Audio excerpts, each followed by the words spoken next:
सुनिए तो ध्यान से। Today's topic is now Marshallian demand function versus Hicks demand function.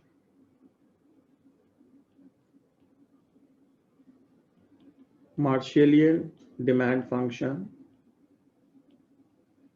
Versus Hicks demand function. ठीक है दोस्त, सुनना बहुत ध्यान से दोस्त।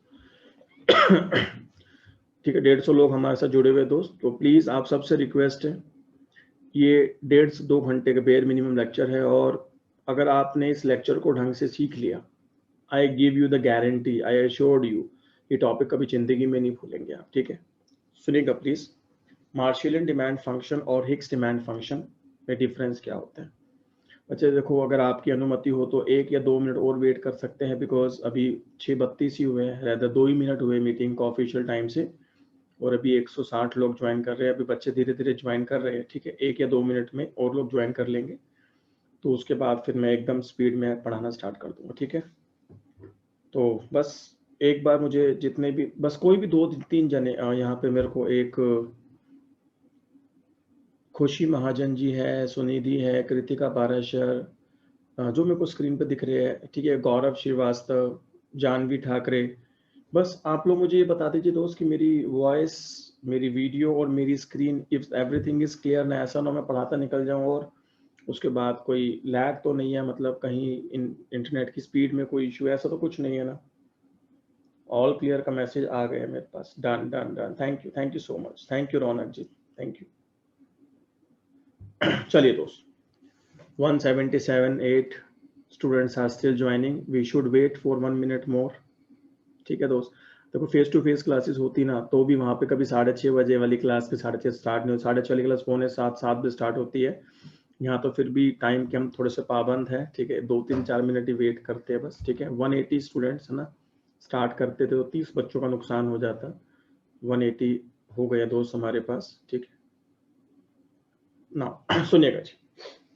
जब हम बात करेंगे दोस्त मार्शेलियन डिमांड फंक्शन की और हिक्स डिमांड फंक्शन की, तो हमको यहाँ पे कुछ बेसिक फंडामेंटल को ध्यान में रखना पड़ेगा। देखिए दोस्त, होता क्या है, जब आप कंज्यूमर थ्योरी डिस्कस करते हैं, ठीक है, कंज्यूमर थ्योरी एक बहुत वास्ट टॉपिक है माइक्रो इकोनॉमिक्स को लेकर के। कंज्यूमर थ्योरी के दौरान आपने बहुत सारे यूटिलिटी फंक्शन सीखे हैं, या तो कौन कौन से, कॉप डॉगलास का नाम आपने सुना होगा, perfect substitutes, perfect complements, quasi linear. ये 4 वो यूटिलिटी फंक्शन है जो अंडरग्रेड में पढ़ाए जाते हैं। मैक्सिमम यूटिलिटी फंक्शन जो एडवांस लेवल के होते हैं वो इन्हीं को तोड़ मोड़ के बनाया जाता है। इसके अलावा भी 1-2 यूटिलिटी फंक्शंस और भी हमारे पास है। ठीक है जी, जो मिनिमम और मैक्सिमम के कॉम्बिनेशन से आते हैं, मिनिमम और सब्स्टिट्यूट के कॉम्बिनेशन से आते हैं, या लेक्सोग्राफिक प्रेफरेंसेस हमारे पास है। तो we have different different types of utility functions. ठीक है, तो अब ये जो यूटिलिटी फंक्शन होता है, कंज्यूमर 2 तरीके से, सुनिए मेरी बात, कंज्यूमर 2 तरीके से डिसीजन ले पाता है। कहता कौन कौन से 2 तरीके होते हैं। कंज्यूमर चाहे तो कंज्यूमर क्या कर सकता है, देखिएगा please, maximization of utility subject to given budget constraint, subject to given budget constraint. कहता है, कंज्यूमर कहता है कि जो आज से पहले हमेशा आपने यही किया, जो मैं अभी आपको सबसे पहले लिख रहा हूं, कि मैं अपनी यूटिलिटी को मैक्सिमाइज करूंगा subject to given budget constraint. तो maximisation of utility subject to given budget constraint, you can say budget line, एक ऑब्जेक्टिव ये हो सकता है। या फिर जो दूसरा जो ऑब्जेक्टिव कंज्यूमर का हो सकता है वो क्या है, वो कहता है minimization of expenditure, minimization of expenditure subject to given utility। इन दोनों में से कोई भी ऑब्जेक्टिव कंज्यूमर का हो सकता है। अंडरग्रेड इको ऑनर्स के अंदर मैक्सिमम आप लोग वहीं से बिलोंग करते हैं, तो आपने ब्लू कलर से जो लिखा हुआ है, आज से पहले आपने सारे सवाल वहीं से करे हैं। आपको एक बजट लाइन गिवन होती थी, एक यूटिलिटी फंक्शन गिवन होता था, गिवन बजट लाइन पे जो मनी इनकम प्राइसेस गिवन है, उस पर आप यूटिलिटी को मैक्सिमाइज किया करते थे। ऐसे करते थे नहीं करते थे, हाँ जी, लेकिन आज हमको दूसरे भी पढ़ने हैं। कंज्यूमर कहता है जी मेरे को इतने की यूटिलिटी चाहिए, कहता हाँ जी ठीक है, इस यूटिलिटी को अचीव करने के लिए what is the minimum amount of money income जो मुझे खर्च करनी पड़ेगी। तो आपको यूटिलिटी गिवन है और आपको अपनी एक्सपेंडिचर यानी कि अपने मनी इनकम जो उसको खरीदने के लिए चाहिए उसको मिनिमाइज करना है। तो दोनों में से कुछ भी हो सकता है, ठीक है। मैं एक छोटे से एग्जाम्पल से स्टार्ट करूंगा और क्लास का जो एंड होगा ना, आई एश्योर्ड यू, आपकी इमेजिनेशन से भी दूर होगा, ठीक है, आपकी इमेजिनेशन से भी दूर होगा जहां क्लास आज खत्म होगी। तो सबसे पहले दोस्त मैं बात करता हूं कोप डॉगलास यूटिलिटी फंक्शन। कोप डॉगलास यूटिलिटी फंक्शन उठा रहा हूं मैं सबसे पहले और उसकी हेल्प से मैं आपको मार्शेलियन और हिक्स को एक्सप्लेन करूंगा, ठीक है जी। कोप डॉगलास यूटिलिटी फंक्शन दोस्त देखो, अगर इसकी स्टैंडर्ड फॉर्म की मैं बात करूं, ठीक है, स्टैंडर्ड फॉर्म जो इसकी होती है that is utility of x comma y is equals to x raised to power alpha y raised to power beta। इसकी जो जनरल फॉर्म है, ठीक है, वो है x raised to power alpha y raised to power beta। लेकिन अभी मैं आपको अल्फा बीटा में नहीं परेशान करना चाहता हूं, पहले एक बार मीनिंग समझ लेते हैं, उसके बाद क्वेश्चन तो जितने मर्जी करते रहेंगे, उसमें कोई प्रॉब्लम नहीं, ठीक है। तो मैं एक आसान केस यहाँ पे कंसीडर कर रहा हूँ, बिल्कुल आसान केस कंसीडर कर रहा हूँ, जिसमें मैं सिर्फ यहाँ पे यूटिलिटी फंक्शन को x multiply by Y X Y मान रहा हूँ, अल्फा बीटा एक बार दोनों को 1 1 अज्यूम कर ले, ठीक है, सिंप्लिसिटी के लिए। बड़े क्वेश्चन बहुत आएंगे बात पे। अब इस यूटिलिटी फंक्शन को देख के अगर मैं आपसे पूछूं, मैं कहा भाई ये बताओ इंडिफरेंस कर कैसे, और सर ये हमको ऐसे, हम इसको ऐसे सॉल्व करते हैं। मैंने कहा बताओ जी कैसे सॉल्व करते हो, कैसे सर ये तो डाउनवर्ड स्लोपिंग स्ट्रिक्टली कॉन्वेक्स है, और अगर इसकी मैथमेटिकल प्रॉपर्टीज पे जाएंगे तो this will be a rectangular hyperbola. मैंने कहा यार तुम तो बड़े इंटेलिजेंट हो। तो ये बेसिक फंक्शन है, देख के आपने बता दिया क्या कि सर डाउनवर्ड स्लोपिंग है ना, स्ट्रिक्टली कॉन्वेक्स भी है, और मैथमेटिकल प्रॉपर्टीज पे जाएंगे तो it will be a rectangular hyperbola. मैंने कहा अच्छे काम कर यार, आप ये बताना ये वाला आईसी कैसा होगा, minimum of X comma Y plus X Y. देखो खाली मिनिमम ऑफ एक्स वाई लिखता, आप कहते हैं एल शेप, मैंने minimum of x Y plus X Y कर दिया। आप बताओ, कंफ्यूज्ड? मैंने कहा नहीं यार, मेरे को चाहिए minimum of X comma 2y plus maximum of 2x comma Y. मैंने कहा बताना भैया जरा एक बार, ये इसके आईसीज की शेप कैसी होगी, what is the nature of the IC. कैसा, ये ऐसा तो हमने नहीं पढ़े दोस्त, this is what I am going to discuss. तो इसलिए मैं स्टार्ट कर रहा हूँ बहुत बेसिक से, बहुत बेसिक से स्टार्ट कर रहा हूँ, और जो क्लास का एंड होगा वो नेक्स्ट लेवल टॉपिक पे खत्म होगी। तो क्लास को छोड़ोगे तो बहुत हाई अपॉर्चुनिटी कॉस्ट लगी, ठीक है जी। तो एक बार बहुत बेसिक से स्टार्ट करते हैं और आगे देखेंगे जी। देखिएगा प्लीज ध्यान से, एक मैंने ये लगा दिया अपना बेसिक फंक्शन, ठीक है। अब मैं यहाँ पे दो चीजें करना चाहता हूँ, बड़े ध्यान से देखिए, मैं इस स्क्रीन को दो पार्ट्स में डिवाइड कर रहा हूँ, ठीक है जी। दो स्क्रीन में देखो, दो पार्ट्स में, सबसे पहले मैंने यहाँ लिखना है maximization of utility. What is your utility, X Y, subject to आपका बजट कंस्ट्रेंट क्या होता है जी, P1x plus P2y is equals to money income, लिख सकते हैं। तो एक जगह हम क्या कर रहे हैं, अपनी यूटिलिटी को मैक्सिमाइज कर रहे हैं subject to the budget line, और दूसरी जगह मैं क्या करूंगा, मिनिमाइजेशन ऑफ एक्सपेंडिचर। कहते हैं minimization of expenditure, what is your expenditure, your money income. आप किसको मिनिमाइज करना चाहते हैं, अपनी मनी इनकम जो आपको एक्सपेंडिचर करना है। तो minimization of m is equals to P1x plus P2y subject to, आपकी इस पर क्या गिवन है, कहते हैं यूटिलिटी गिवन है, सब्जेक्ट टू दिस यूटिलिटी। कहते हैं इतनी यूटिलिटी मेरे को चाहिए, कांस्टेंट लगा दिया, इतनी यूटिलिटी मेरे को चाहिए, ठीक है, सो दैट क्या हो सके मेरी इतनी यूटिलिटी मुझे चाहिए और मैं उसको मिनिमम एक्सपेंडिचर पे लेना चाहता हूँ। तो दो अलग अलग तरीके से हम लगाने वाले हैं। तो देखिए मेरी बात समझना, मुझे पता है इस बेसिक फंक्शन को देख के आपको पता है what is the equilibrium condition, you know this thing very well. Convex preferences दी हुई है, तो बजट लाइन और आईसीस के बीच में अपने को टेंजेंसी मेंटेन करनी पड़ेगी, MRS equal to price ratio, वो कंडीशन निकाल के बजट लाइन में रख लेंगे तो भी आंसर आ जाए, मुझे पता है। लेकिन यहाँ मैं लेग्रेंज का यूज करते हुए आगे बढ़ना चाहता हूँ, ठीक है, ताकि आपको थोड़ा सा कुछ समझा पाऊँ। देखिए प्लीज ध्यान से, मैंने कहा लेग्रेंज सेट करते हैं।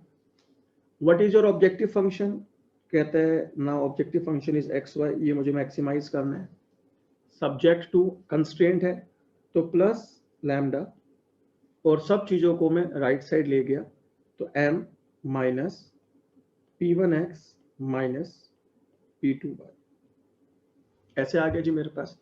तो यहाँ पे मैं लैग्रेंज मल्टीप्लायर यूज कर रहा हूँ, एक objective function that is the utility और एक कंस्ट्रेंट मेरे पास लगा that is the budget constraint. अब सबको लैग्रेंज लगाना आता है, यहाँ मैं पार्शियल डेरिवेटिव्स का यूज कर रहा हूँ, डेल एल अपॉन में del x, del L upon में del y and del L upon में डेल लैम्डा, ये तीन चीज सबको निकालनी आती है। चलो सॉल्व करना स्टार्ट करते हैं, साथ साथ देखिएगा x के रिस्पेक्ट में डिफरेंशिएट कर रहे हैं तो यहाँ बचेगा बेटा हमारे पास y plus lambda, money income का 0, p1 और x का आ गया बच्चे हमारे पास माइनस p1 और p2y का हो गया 0। होपफुली यहाँ तक, ये बहुत बेसिक चीज है, यहाँ तक सबको करना आता है। पुट इज इक्वल्स टू 0, इस फर्स्ट ऑर्डर डेरिवेटिव को 0 के इक्वल पुट करेंगे तो what will get y upon p1 is equals to lambda. लिख सकता हूँ जी मैं ऐसे, भाई मैंने क्या किया, p1 लैम्डा को राइट साइड ले गया, नेगेटिव से पॉजिटिव हो गए, और फिर p1 को डिवाइड में ला दो, तो this is my equation number 1। But देखो कैलकुलेशन करते समय अगर मैं कोई गलती कर जाऊं, ठीक है, तो इमीडिएटली मुझे प्लीज मैसेज करके बता दीजिएगा। अच्छा जी, उसके बाद देखते हैं जी, डिफरेंशिएट करते विद रिस्पेक्ट टू y, तो ये आ गया हमारे पास एक्स वाई को y के रिस्पेक्ट में, तो x plus lambda, money income 0, p1x का 0 और p2y का आएगा माइनस p2, तो put this also equals to 0, तो what will get x upon में p2 is equals to lambda. This is my equation number 2, this is my equation number 2। और अगर हम लैम्डा के रिस्पेक्ट में करेंगे तो we will get m1 minus p1x minus p2y, ठीक है, ये आ जाएगा इज इक्वल्स टू 0।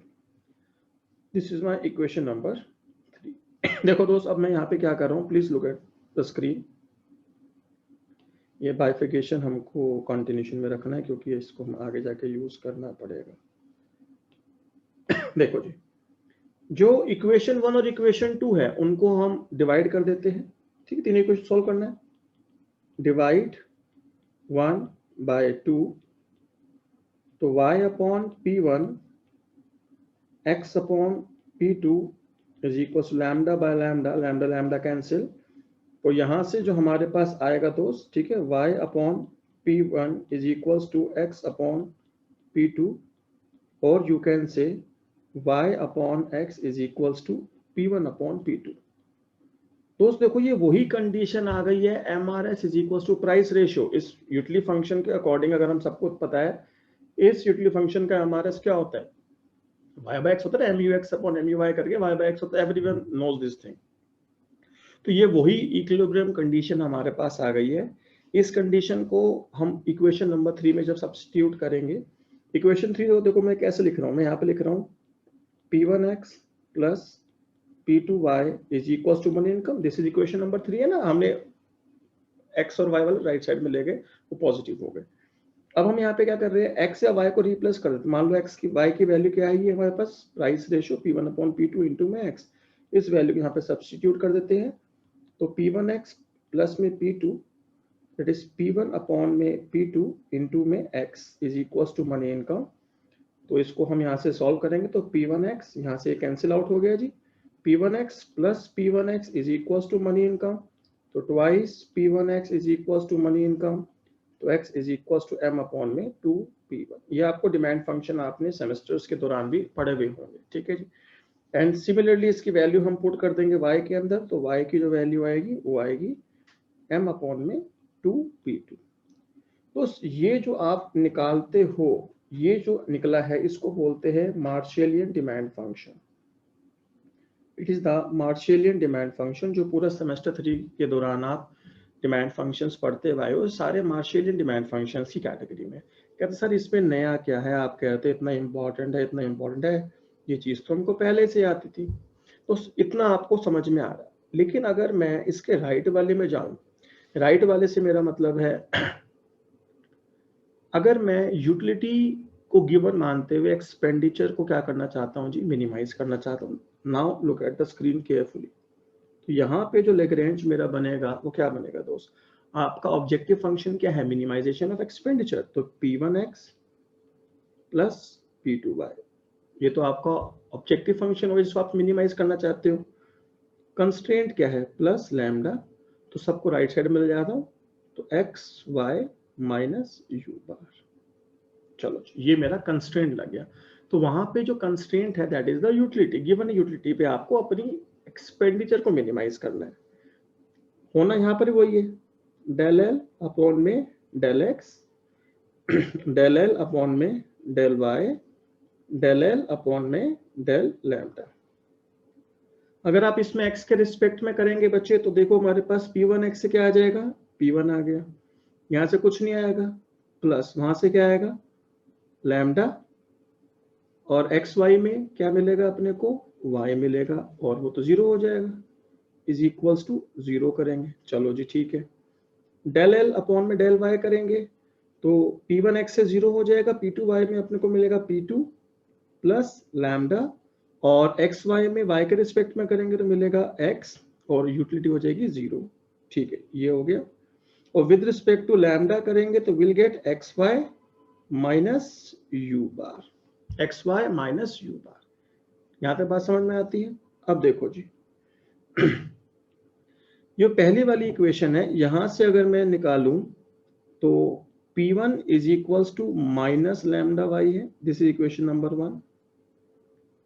सेकंड में P2 is equals to minus lambda x है, दिस इज इक्वेशन नंबर 2। और तीसरे में हमारे पास x y is equals to u bar है, दिस इज इक्वेशन नंबर 3। यहां तक समझ में आ रहा है। अब मैं वही कर रहा हूं, इक्वेशन 1 और इक्वेशन 2 को सॉल्व करते हैं पहले। डिवाइड 1 बाय 2, तो P1 upon P2 is equals to minus lambda Y upon में माइनस लैम्डा एक्स, तो that comes to P1 upon P2 is equals to y by x। देखो दोस्त, आप बड़े ध्यान से अगर देखोगे तो यहाँ पर भी आपको कंडीशन टेंजेंसी की ही मिली है, MRS equals to price ratio यहाँ भी मीट हो रहा है। तो चाहे देखो टेंजेंसी तो लगनी है ना, तो टेंजेंसी की कंडीशन बाय डिफॉल्ट आ रही है इक्वेशन 1 और 2 से, दोनों ही केसेस में। अब इस यहां से जब आप y की वैल्यू निकालेंगे that will be P1 upon P2 into में x, और इसको लेके जाएंगे इक्वेशन नंबर 3 के अंदर, इसको लेके जाएंगे इक्वेशन 3 के अंदर। इक्वेशन 3 क्या है, x y is equals to u bar, तो y की वैल्यू रखी आपने P1 अपॉन P2 इंटू में x is equals to u bar, तो यहाँ से हमारे पास आया x square is equals to P2 upon P1 u bar, तो x की जो वैल्यू आई वो आई P2 upon P1 u bar square root. ये x की वैल्यू आई है, और इस वाली वैल्यू को आप y के अंदर सब्स्टिट्यूट कर दोगे, तो जो y की वैल्यू हमारे पास आएगी that will be P1 upon P2 U bar square root. तो ये जो हमारे पास डिमांड फंक्शंस आए हैं इसको हम बोलते हैं हिग्स डिमांड फंक्शन। ये हिग्स के डिमांड फंक्शन, तो इसको XH YH से रिप्रेजेंट करते हैं। अब प्लीज दोनों को ध्यान से समझना, बिकॉज ये बहुत बेसिक चीज है और उनको बहुत एडवांस तक इसको लेके जाना है, ठीक है। देखिएगा प्लीज, हमने क्या किया है, सेम यूटिलिटी फंक्शन है, सेम बजट कंस्ट्रेंट है, बस कंज्यूमर क्या चाहता है, वो अपनी यूटिलिटी को मैक्सिमाइज करना चाहता है गिवन बजट कंस्ट्रेंट, या अपने एक्सपेंडिचर को मिनिमाइज करना चाहता है सब्जेक्ट टू गिवन यूटिलिटी। यही दोनों में फर्क है। मार्शेलियन डिमांड फंक्शन कहते हैं वो कितनी क्वांटिटी एक्स और वाई की परचेज करे, कितनी क्वांटिटी एक्स और वाई की परचेज करे सो दैट उसकी यूटिलिटी मैक्सिमाइज हो जाए given to subject to given money income. ये मार्शलियन कहता है। हिग्स का कहता है to achieve a given level of utility, कितने एक्स और वाई की क्वांटिटी आप परचेज करें ताकि आपका एक्सपेंडिचर मिनिमाइज हो जाए। This is the basic difference, ठीक है। ये हमने लैग्रैंज की हेल्प से देखा दोस्त। लेकिन लैग्रैंज की लगने की कुछ कंडीशंस होती है, आपको पता है, आप मैथमेटिक्स जानते हैं, मैं बहुत डिटेल में नहीं लिख रहा, मैं ब्रीफ कर रहा हूं खाली। देखो जी, अगर आपको कहते हैं जी कंडीशंस फॉर लैग्रैंज मल्टीप्लायर, ठीक है जी, लैग्रैंज मल्टीप्लायर की कंडीशंस की तरफ जाएंगे तो 3 कंडीशंस हमारे पास होती है। सबसे पहले फंक्शन जो आपका है वो डिफरेंशिएबल होना चाहिए। फंक्शन जो है वो आपका डिफरेंशिएबल होना चाहिए। तो वो दोस्त ओपन इंटरवल क्लोज इंटरवल वो मैथ्स वाला टीचर सिखाएगा, ठीक है भाई, वो इतना मैं बस आपको ब्रीफ कर रहा हूँ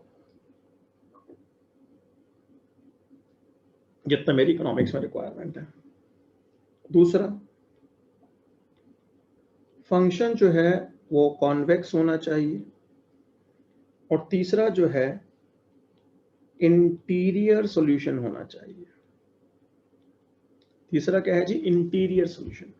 ये 3 कंडीशंस साइमल्टेनियसली फुलफिल होगी तभी आप क्या कर सकते हैं, लैग्रैंज को अप्लाई कर सकते हैं। अगर इनमें से कुछ भी मिस हुआ तो आप लैग्रैंज अप्लाई नहीं कर पाएंगे। तो अगर एग्जाम में क्वेश्चन आता है, आपको एक यूटिलिटी फंक्शन गिवन है, कहता है find the Higgs demand function, find the Marshallian demand function, तो आपको पता है कैसे निकालना है ना। एक प्रोसेस है, मैंने आपको सिखा दिया भाई। ऑब्जेक्टिव फंक्शन और कंस्ट्रेंट इंटरचेंज हो जाएंगे तो हमारे पास बात बन जाएगी। इतनी बात समझ में आती है दोस्त? ये इतना भी आसान नहीं है, ये इतना भी आसान नहीं। कहता क्यों सर, इतना तो आसान, तो समझ में आ गया हमें sir.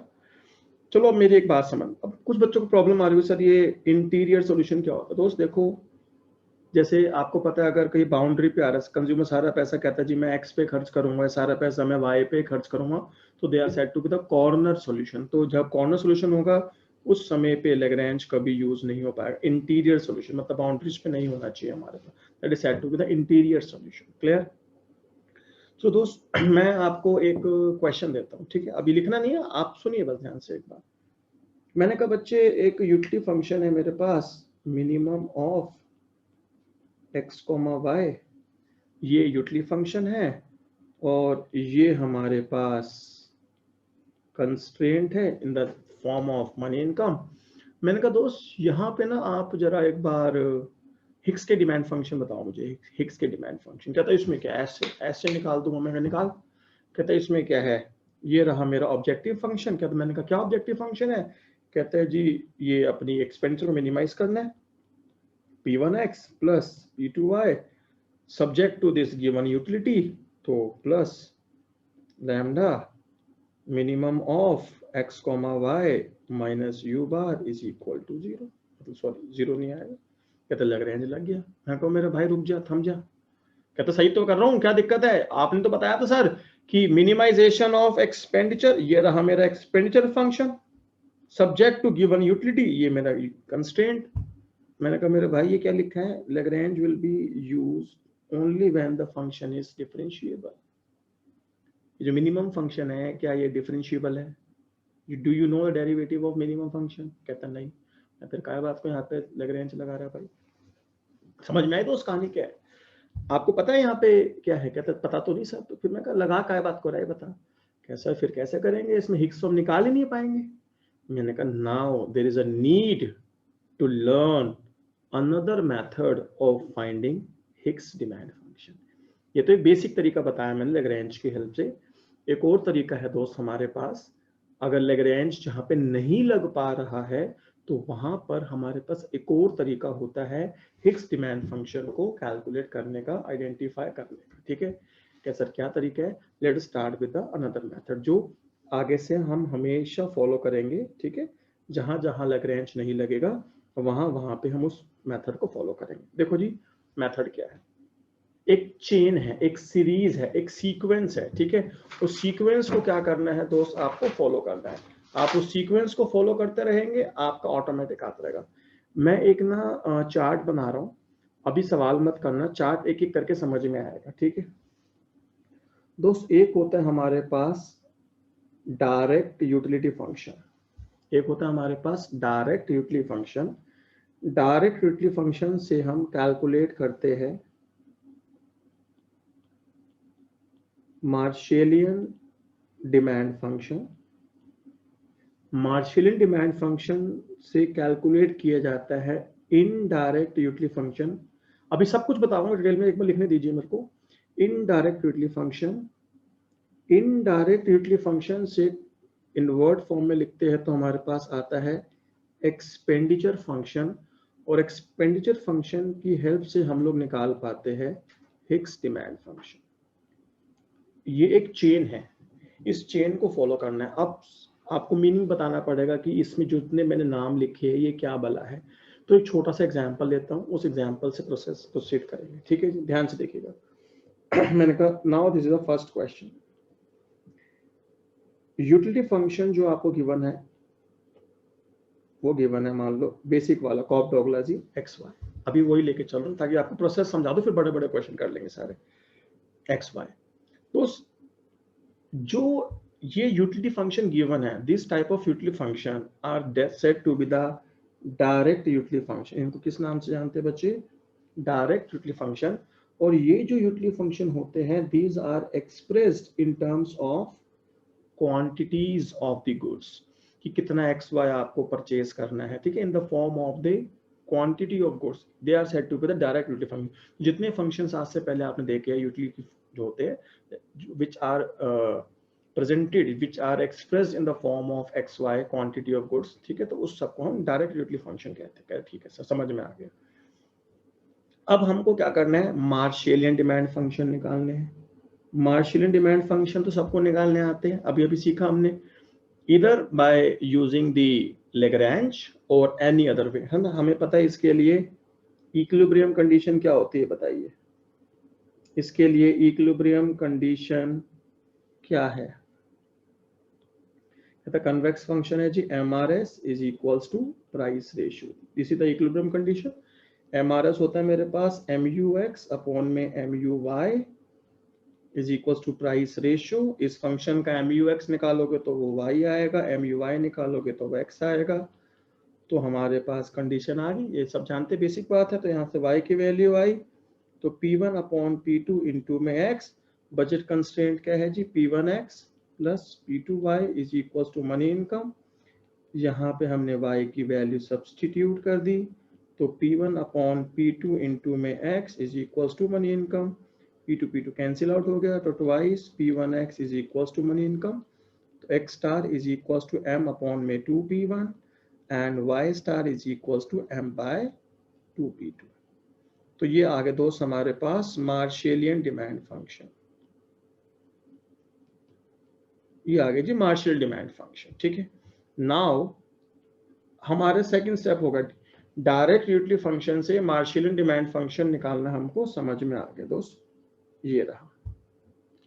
Now the next thing is indirect utility function.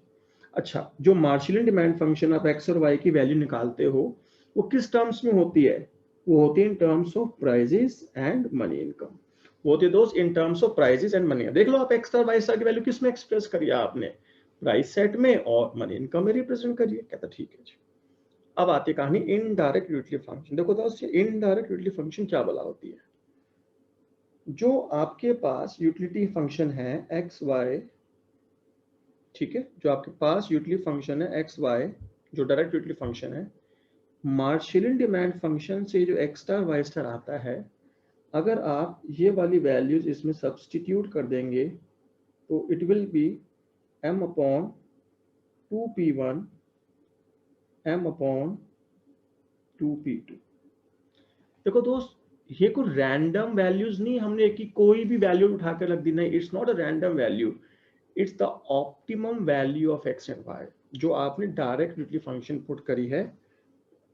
तो जो यूटिलिटी आपकी बनी है that is m square divide by 4P1 P2, और इसको हम v से भी एक्सप्रेस कर सकते हैं, इसको हम v से भी एक्सप्रेस कर सकते हैं। तो इनडायरेक्ट, ये जो हमारे पास आया है बादलों के बीच में, this is indirect utility function, this is indirect utility function. I am repeating my words. जो मार्शलियन डिमांड फंक्शंस होते हैं, they are basically maximization of utility subject to a given constraint से जो आपने डिमांड फंक्शंस निकाले हैं, उस demand functions की जो वैल्यू आई है उसको अगर हम डायरेक्ट यूटिलिटी फंक्शन में सब्सटीट्यूट करते हैं तो वो utility now it's a constant value. तो आप इसको v से भी एक्सप्रेस कर सकते हैं और चाहो तो इस पे u बार लगा दीजिए। Now this is the given utility. तो इनडायरेक्ट यूटिलिटी फंक्शन के अंदर जो यूटिलिटी होती है वो कांस्टेंट होती है कि हमको कितनी यूटिलिटी चाहिए, कहते हैं एम स्क्वायर अपॉन में 4p1p2, एम स्क्वायर अपॉन में 4p1p2, this is the utility which we need, ये यूटिलिटी हमको चाहिए। तो ये जो गिवन यूटिलिटी आपको है इसको आप v से भी एक्सप्रेस कर सकते हैं और आप चाहो तो इसको u बार से भी एक्सप्रेस कर सकते हैं। This is said to be the indirect utility function. Now my question is, इस इनडायरेक्ट यूटिलिटी फंक्शन को आप किस फॉर्म में रख रहे हैं? ये भी आपको प्राइस सेट में, ये भी आपको प्राइस सेट में और मनी इनकम में दिखे। ऑब्वियसली जब ये x और y जो थे ये m और प्राइस में थे तो इनडायरेक्ट यूटिलिटी फंक्शन भी किस में आएगा? m और प्राइस ऑफ x में। तो मैं लिख रहा हूं यहाँ पे, तो इनडायरेक्ट यूटिलिटी फंक्शन होता है u बार, वो भी किस में एक्सप्रेस किया जाता है? प्राइस सेट में और मनी इनकम में। इतनी बात सबको समझ में आती है? हाँ जी, यहां तक होपफुली सबको समझ में आ रहा होगा। ठीक है जी, शुड आई प्रोसीड? चलिए, थैंक यू जी। चलो इधर देखिए प्लीज। तो हमको समझ में आ गया, एक चेन है। देखो पहले क्या गिवन था? Direct utility function. Direct utility function से क्या निकाला हमने? मार्शलियन डिमांड फंक्शन। मार्शलियन डिमांड फंक्शन से क्या निकाला हमने? बताओ बताओ, मार्शलियन डिमांड फंक्शन से क्या निकाला हमने? Indirect utility function. ठीक है, now the next step is expenditure function. अब मुझको क्या निकालना है दोस्त? एक्सपेंडिचर फंक्शन निकालना है। कंज्यूमर के लिए एक्सपेंडिचर क्या है? कहता है जो पैसे खर्च कर, it means the money income which you are spending is your expenditure.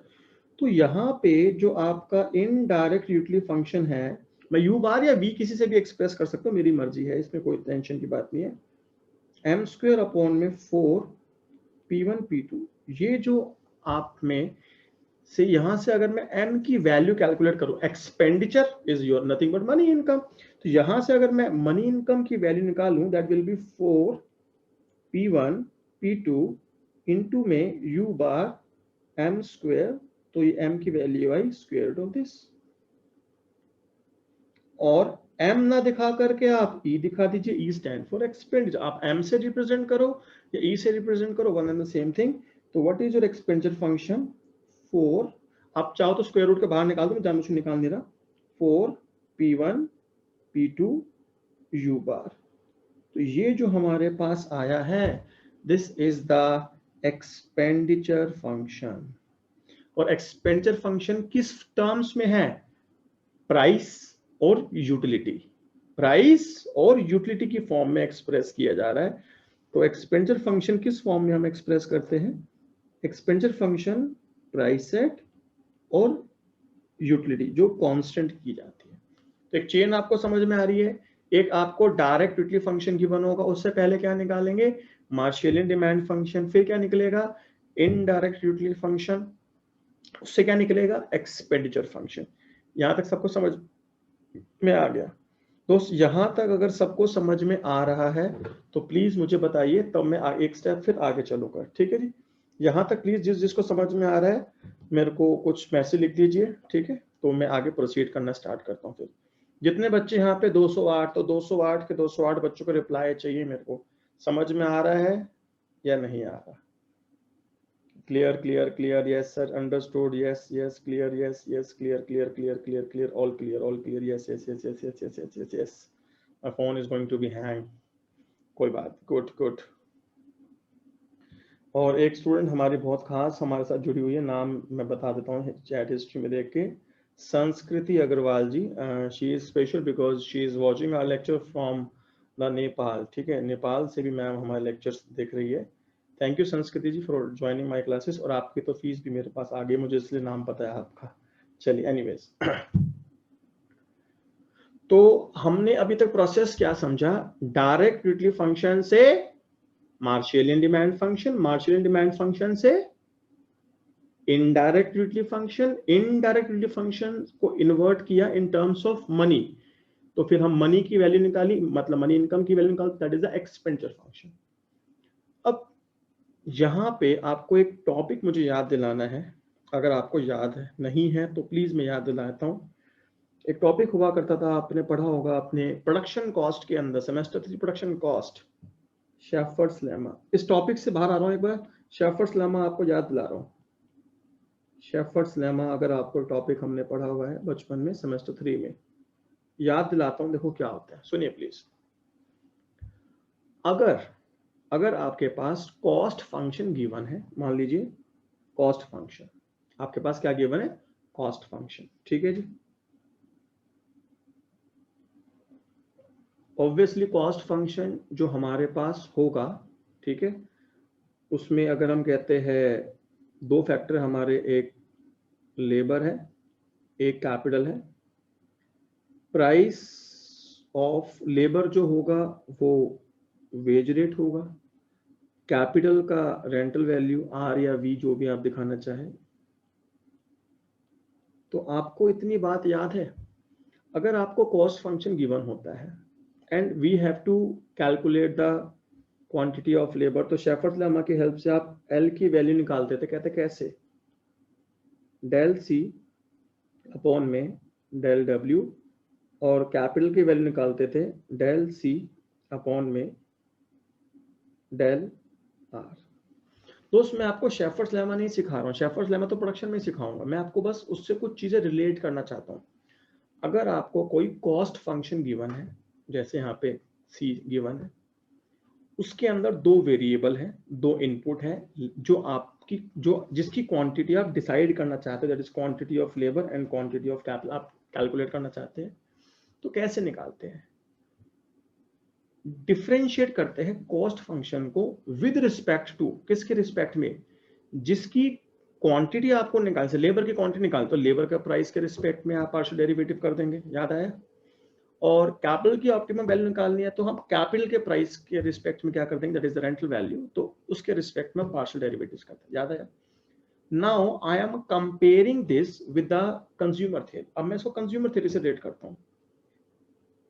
Producer जो खर्च करता था, देखो मैथमेटिकली मैथ्स को नहीं पता, मैथ्स तो जानते हैं एक फंक्शंस है, ये प्रोड्यूसर के लिए अगर कॉस्ट है, तो कंज्यूमर जो खर्च करता है वो क्या होता है, एक्सपेंडिचर मनी इनकम, तो ई भी लिख सकता हूं मैं, कहता बिल्कुल चलेगा, एक्सपेंडिचर और यू कैन से the money income one same thing, कहता हाँ जी बिल्कुल सही है। हमको जो डिसाइड करना पड़ता है वो डिसाइड करना है एक्स के बारे में और वाई के बारे में, भाई कितनी क्वांटिटी गुड एक्स के लिए और कितनी क्वांटिटी गुड वाई के लिए। तो जैसे वो प्रोड्यूसर लेबर और कैपिटल के बारे में डिसीजन लेना चाहता था, कंज्यूमर को डिसीजन किसके बारे में लेने हैं, कंज्यूमर को डिसीजन किसके बारे में लेने हैं, एक्स और वाई के बारे में लेने हैं, कहता हाँ जी। What is the price of x, उसको हमने P1 लगा दिया, what is the price of y, हमने P2 लगा दिया। तो क्वांटिटी ऑफ एक्स हमारे पास कैसे आएगी, optimum quantity del E upon में डेल P1। समझ रहे दोस्त आप मेरी बात, आप कंपेयर करिए ना भाई, कॉस्ट के बदले एक्सपेंडिचर, लेबर की क्वांटिटी निकालनी थी, यहाँ पे एक्स की क्वांटिटी निकालनी है, किसके रिस्पेक्ट में किया, लेबर का प्राइस, किसके रिस्पेक्ट में किया, एक्स का प्राइस। तो बताओ वाई क्या होगा, आप खुद सोचो बताइए वाई क्या होगा, हाँ जी दिल से बोलो ना पता लग जाएगा, that is del E upon में डेल P2। तो इस तरीके से अगर आपके पास एक्सपेंडिचर फंक्शन गिवन हो, अगर आपके पास एक्सपेंडिचर फंक्शन गिवन हो, तो you can calculate the quantity of x and y by using the Shephard's lemma technique, याद रहेगी बात। अब मैं वापस अपने कंज्यूमर थ्योरी पे मूव कर रहा हूँ, ठीक है जी। देखो अब इस स्क्रीन के ऊपर आपको एक्सपेंडिचर फंक्शन में एक बार यहाँ लिख देता हूँ, your expenditure function is E is equals to 4 P1 P2 U bar, this is your expenditure function, हमने निकाला हुआ है। Now I would like to calculate the quantity of x and quantity of y जो हमें purchase करनी है। तो Y x कैसे आएगा बताइए, भी दिखा था, del E bye del P1, और वाई कैसे आएगा, डेल ई अपॉन में डेल P2। इस फंक्शन को, एक्सपेंडिचर फंक्शन को P1 के रिस्पेक्ट में अगर डिफरेंशिएट करेंगे तो P1 का डेरिवेटिव तो 1 हो जाएगा, बोलो हाँ या ना। P1 का सॉरी कोफिशिएंट जो है हमारे 4P2 U बार, ये तो एज इट इज आ गया जी, और P1 is under the root, तो रूट P1 का डेरिवेटिव क्या आएगा, 1 अपॉन 2 रूट P1, तो 4 बाहर निकल जाएगा और 2 हो जाएगा, तो what we are left with P2 upon P1 U bar square root, ये आएगा नहीं आएगा। सिमिलरली अगर आप y के रिस्पेक्ट, y की वैल्यू निकालना चाहते हो, डेल ई अपॉन में डेल P2 करेंगे तो 4P1 U बार आ जाएगा जी, और रूट P2 का 1 अपॉन 2 रूट P2, तो आंसर जो हमारे पास आएगा that is P1 upon P2 into में U बार। तो ये जो हमारे पास निकल के आए हैं that is the Higgs demand function, that is the Higgs demand function. आप देखो XH की वैल्यू क्या है, P2 bye P1 U bar square root के अंदर, P2 बाय P1 U बार। चेक करें जो लेग्रेंज से हमने किया था आंसर सेम आया था, अलग आया था, देखो जी ये वही आया है। आप चेक करिए प्लीज, यहाँ पे ये वही वैल्यूज है जो अभी हमने निकाली है, हाँ जी ये वही वैल्यूज है, ये हमने निकाली है। तो हमको हिग्स डिमांड फंक्शन निकालने के दो प्रोसेस है, दो तरीके हैं, दो टेक्निक्स है। एक तो जहां फंक्शन लेग्रेंज यूज कर सकते हैं जिस फंक्शन के अंदर जो डिफरेंशिएबल भी है, जो कन्वेक्स भी है, और जहां इंटीरियर सॉल्यूशन है, वहां तो ऐसे निकाल देंगे, कैसे, minimization of expenditure, minimization of expenditure subject to given utility. लेकिन जहां लेग्रेंज नहीं लग पा रहा, जहां लेग्रेंज नहीं लग पा रहा, वहां हम एक लंबे प्रोसेस से जाएंगे, और वो लंबा प्रोसेस क्या है, वो लंबा प्रोसेस ये लिखा। अच्छा, जो हिग्स यूटिलिटी फंक्शन हमारे पास आए हैं, वहां पे जो वैल्यूज आई है वो किस टर्म्स में आई है, प्राइस में आई है और यूटिलिटी में आई है। अच्छा, इस प्रोसेस को एक बार रिपीट कर दूं, अगर आप लोग अनुमति दे तो एक बार, अगर आपकी ऐसे टाइम तो नहीं खराब हो रहा ना, आप लोग इस पूरी प्रोसेस को एक बार रिपीट कर दें हम लोग, कि डायरेक्ट यूटिलिटी फंक्शन से कैसे हमें अनदर मेथड से हिग्स डिमांड फंक्शन पे मूव करना है। ठीक है, तो दोस्त मैं 5 मिनट फटाफट से रिपीट कर देता हूँ, ठीक है, अगर आपको समझ में भी आ गए तो कोई प्रॉब्लम की बात नहीं है, आपकी भी रिवीजन हो जाएगी। दोस्त, ये पहला एग्जाम्पल चल रहा है, बहुत बेसिक, बहुत वास्ट टॉपिक है, और बड़े बड़े यूटिलिटी फंक्शन मेरे पास है, आपकी इमेजिनेशन से दूर है। अभी तो मैंने बिल्कुल छोटा सा उठाया एक्स वाई, तो उसमें इतना टाइम लग गया, तो बड़े बड़े क्वेश्चंस भी आएंगे, बड़े बड़े सब कुछ होगा, लेकिन समझ तब आएगा जब आप बिल्कुल कंटिन्यूटी मेंटेन करेंगे, दिमाग से, मेंटली भी मीटिंग में रहेंगे, समझेंगे उसे। ठीक है, देखिएगा जी, मैं रिपीट कर रहा हूँ, पोस्ट ब्रीफ करता हूँ। एक आपको डायरेक्ट यूटिलिटी फंक्शन गिवन था एक्स वाई, ठीक है, उससे आपने मार्शलियन डिमांड फंक्शन लगाए, इधर बाय यूजिंग लेग्रेंज और by using the equilibrium condition, कैसे भी लगा सकते हैं। आपने मार्शलियन डिमांड फंक्शन निकाल लिए, मार्शलियन डिमांड फंक्शन को लेकर गए हम कहाँ पे, डायरेक्ट यूटिलिटी फंक्शन में, तो हमको क्या मिला, देखो जी यहाँ पे हम लेकर गए डायरेक्ट यूटिलिटी फंक्शन के अंदर, तो हमको यहाँ पर मिला बच्चे इनडायरेक्ट यूटिलिटी फंक्शन, और इनडायरेक्ट यूटिलिटी फंक्शन के अंदर यूटिलिटी क्या अज्यूम किया जाता है, कांस्टेंट अज्यूम किया जाता है कि हमें इतनी यूटिलिटी चाहिए। चलो जी, अब इतनी यूटिलिटी के लिए हमको एक्सपेंडिचर को मिनिमाइज करना है, कितना खर्चा करना है, कहता है एम, तो यहां से हम एम की वैल्यू निकालते हैं, तो हम इसको बोलते हैं इनवर्ट इनडायरेक्ट यूटिलिटी फंक्शन। क्या बोलते हैं, invert indirect utility function in terms of e और इन टर्म्स ऑफ एम, एक ही बात, क्या बोलते हैं, invert indirect utility function in terms of e. तो हमने यहाँ से m की वैल्यू निकाली और उस m को हमने e से रिप्लेस कर दिया, तो ये हमारे पास आ गया, तो बच्चे एक्सपेंडिचर फंक्शन। क्लियर है, एक्सपेंडिचर फंक्शन के अंदर हमने क्या किया, शेफर्स लेमा टेक्निक लगाई, डेल ई अपॉन में डेल P1 x की वैल्यू आ गई, डेल ई अपॉन में डेल P2 ये हमारे पास y की वैल्यू आ गई, और उसकी हेल्प से हमने यहाँ पे क्या किया बच्चे, ये जो फंक्शंस हमारे निकल के आए हैं, that is nothing but what, that is the Higgs demand function, that is the Higgs demand function। तो एक बहुत बेसिक क्वेश्चन की हेल्प से मैंने आपको सिखाया, एक और बेसिक क्वेश्चन अब मैं आपको दे रहा हूं, अभी करना है आपको, right now. Right now means right now आप सॉल्व करके मेरे को भेजेंगे अभी की अभी, तभी मुझे समझ में आएगा ना कि आप लोगों को भी समझ में आ रहा है या समझ में नहीं आ रहा। ठीक है, एक बहुत बेसिक क्वेश्चन, बिल्कुल बेसिक क्वेश्चन मैं आपको देना चाहता हूँ। अच्छा दोस्त, जैसे अभी जो इनडायरेक्ट यूटिलिटी फंक्शन है और जो एक्सपेंसिव फंक्शन, इनकी ना कुछ मैथमेटिकल प्रॉपर्टीज होती है, तो मैं अभी वो डिस्कस नहीं कर रहा हूँ आपके साथ, because for the time being it is not relevant at all. क्योंकि अगर वो मैं डिस्कस करना स्टार्ट, देखो मुझे पता है कोजाई कन्वेक्स होता है, होमोजीनियस डिग्री 1 का होता है, प्राइस और इनकम के अंदर इंक्रीजिंग होता है विद द प्राइस, ब्ला ब्ला ब्ला। ठीक है, वो प्रॉपर्टीज है, will discuss in later on, वो हम थोड़ा बोरिंग टॉपिक है, फिर बाद में आराम से फुर्सत से पढ़ेंगे। पहले एक क्वेश्चन आप अभी करेंगे, तब मुझे मजा आएगा कि हाँ आपको समझ में आ रहा है नहीं आ रहा।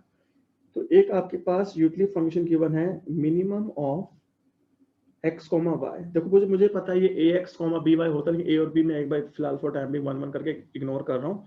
ये आपको गिवन है बच्चे, एक direct utility function, give me the Hicks demand function. मुझे हिक्स के डिमांड फंक्शन चाहिए, यहां से मुझे हिक्स के डिमांड फंक्शन चाहिए। देखो लैग्रेंज आप नहीं यूज कर सकते, लैग्रेंज तो लगेगा नहीं, because the function is not differentiable.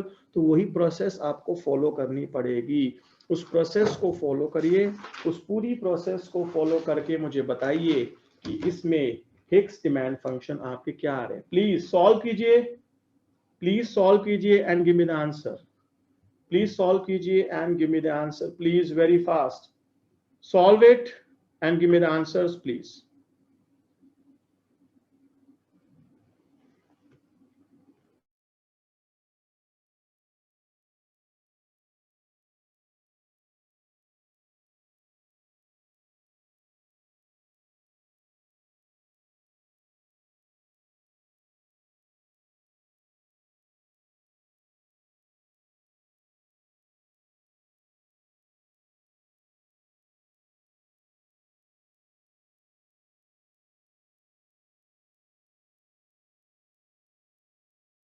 अच्छा सब लोग यार बस मेरी एक छोटी सी बात सुन लीजिए, please listen to me carefully. एक बात है, देखो दोस्त, हम ट्रायल्स दे रहे हैं, ठीक है, तो ट्रायल्स का जो ऑब्जेक्टिव होता है वो ऑब्जेक्टिव ये होता है कि बच्चे को मेरा टीचिंग स्टाइल पता लग जाए, मैं किस लेवल पे पढ़ाता हूँ क्या। देखो 2 क्लास में आप इतने बड़े नहीं हैं अभी, मुझे या किसी भी टीचर को आप जज कर पाएंगे। आई एम सॉरी टू से बट दिस इज ट्रुथ, कि आप 2 क्लास 3 क्लास, देखो दोस्त मुझे इंग्लिश नहीं आती है ना, सब जानते हैं इस बात को, लेकिन 1 क्लास तो मैं इंग्लिश की पढ़ा दूंगा, 2 क्लास में रट्टा मार के आ जाऊँ पढ़ा दूंगा इंग्लिश भी। हाँ दोस्तों, that is the thing what I am trying to say, कि आपको ऑनलाइन, देखो एक तो ऑनलाइन क्लासेस है, ऑनलाइन क्लासेस में हमेशा उस टीचर से पढ़ना चाहिए जिसको जिसके साथ आप कंफर्टेबल फील करते हो। कोई नया चेहरा, कोई नई आवाज, है ना, कम्युनिकेशन गैप रहेगा हमेशा। तो मुझसे ज़्यादा जाना पहचाना कौन ही आपका होगा, ठीक है, इको ऑनर्स पूरे डी यू को टचवुड सर्व करता हूँ, ठीक है, तो कम्युनिकेशन गैप भी ऐसा कोई नहीं है, और आपको पता है कि ठीक ठाक करवा देता हूँ मैं, ठीक है। तो बस जो इम्पोर्टेंट इन्फॉर्मेशन है वो सुन लीजिए बेटा। अभी जो हमने मास्टर्स की फीस रखी है that is 45,000 inclusive of everything. Everything means Rahul sir की फीस है, मेरी फीस है, test series, material, everything is include this. लेकिन ये वाली जो फी है वो इसीलिए है क्योंकि पैंडेमिक चल रहा है, अदरवाइज, और ये सिर्फ 100 स्टूडेंट्स के लिए है। This fee is only for first 100 students. जैसे 100 कंप्लीट होंगे 1 ईयर प्रोग्राम में जो भी स्टार्ट हुआ है, उसके बाद फीस विल बी 60,000। शुरू के 100 बच्चों की फीस बेटा 45,000 है, और 100 एडमिशन होते ही माई फीस विल बी 60,000। उस समय मैं बिल्कुल नहीं सुनूंगा सर हम लेट हो गए थे, हम ये हो गया था, वो हो गया था, आई एम सॉरी टू से, उस समय फिर आपको 60 ही देनी पड़ेगी, ठीक है। तो जिन्हों को रजिस्ट्रेशन करवाना हो क्लास के बाद मेरे से डिटेल्स, आप एक मैसेज ड्रॉप कर दीजिएगा मुझे, डिटेल्स, ये आपको मैसेज ड्रॉप करना है मेरे को व्हाट्सएप पे डिटेल्स, तो मैं आपको अपने बैंक अकाउंट्स की, पेटीएम, गूगल पे डिटेल्स दे दूंगा। आप उसमें 45,000 डिपॉजिट करके हम आपकी पर्सनलाइज अकाउंट हमारी ऐप्स पर आपका अकाउंट ओपन कर देंगे और आप अपने कोर्स को स्टार्ट करिए, ठीक है। चलिए दोस्त, एनीवेज, आप इस क्वेश्चन को सॉल्व कर रहे हैं, क्वेश्चंस को सॉल्व करके मेरे पास आंसर भेजिए फटाफट से, मैं आंसर चेक कर रहा हूं अब।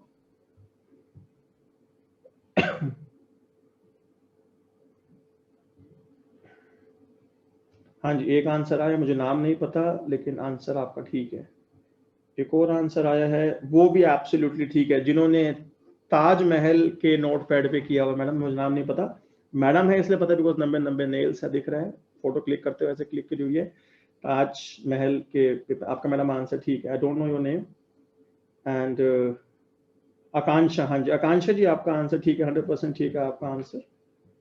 उसके बाद एक और आंसर आया है मेरे पास, अगेन नाम नहीं पता दोस्त आपका भी, बॉय है, ठीक है आंसर आपका। एक और आंसर आया है, वो भी साथ, क्या बात, सबको समझ में आ गया क्या एक ही बार में? इतना आसान टॉपिक है क्या? हाँ जी, इतना आसान टॉपिक तो नहीं है यार ये।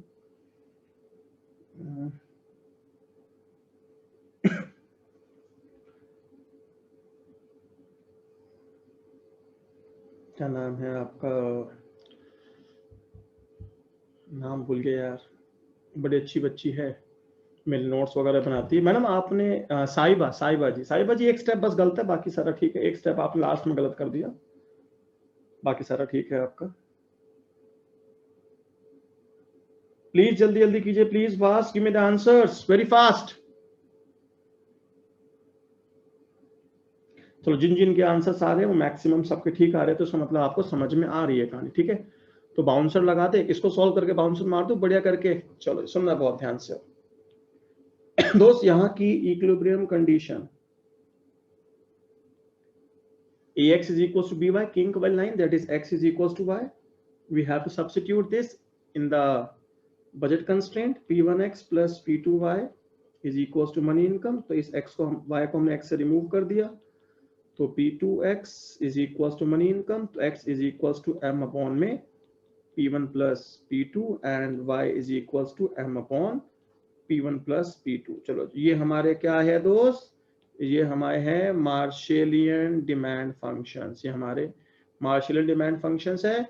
इसको कहाँ पे पुट करेंगे वापस से, इसे कहाँ पुट करेंगे वापस से? डायरेक्ट यूटिलिटी फंक्शन में। It is the direct utility function, इसको पुट कर देंगे इसके अंदर, तो will get the indirect utility function, तो मिनिमम ऑफ m अपॉन में p1 plus p2 comma m upon में p1 प्लस p2। देखो दोनों में छोटा कौन है, सेम ही है हमारे पास, तो utility is equals to m upon में p1 प्लस p2।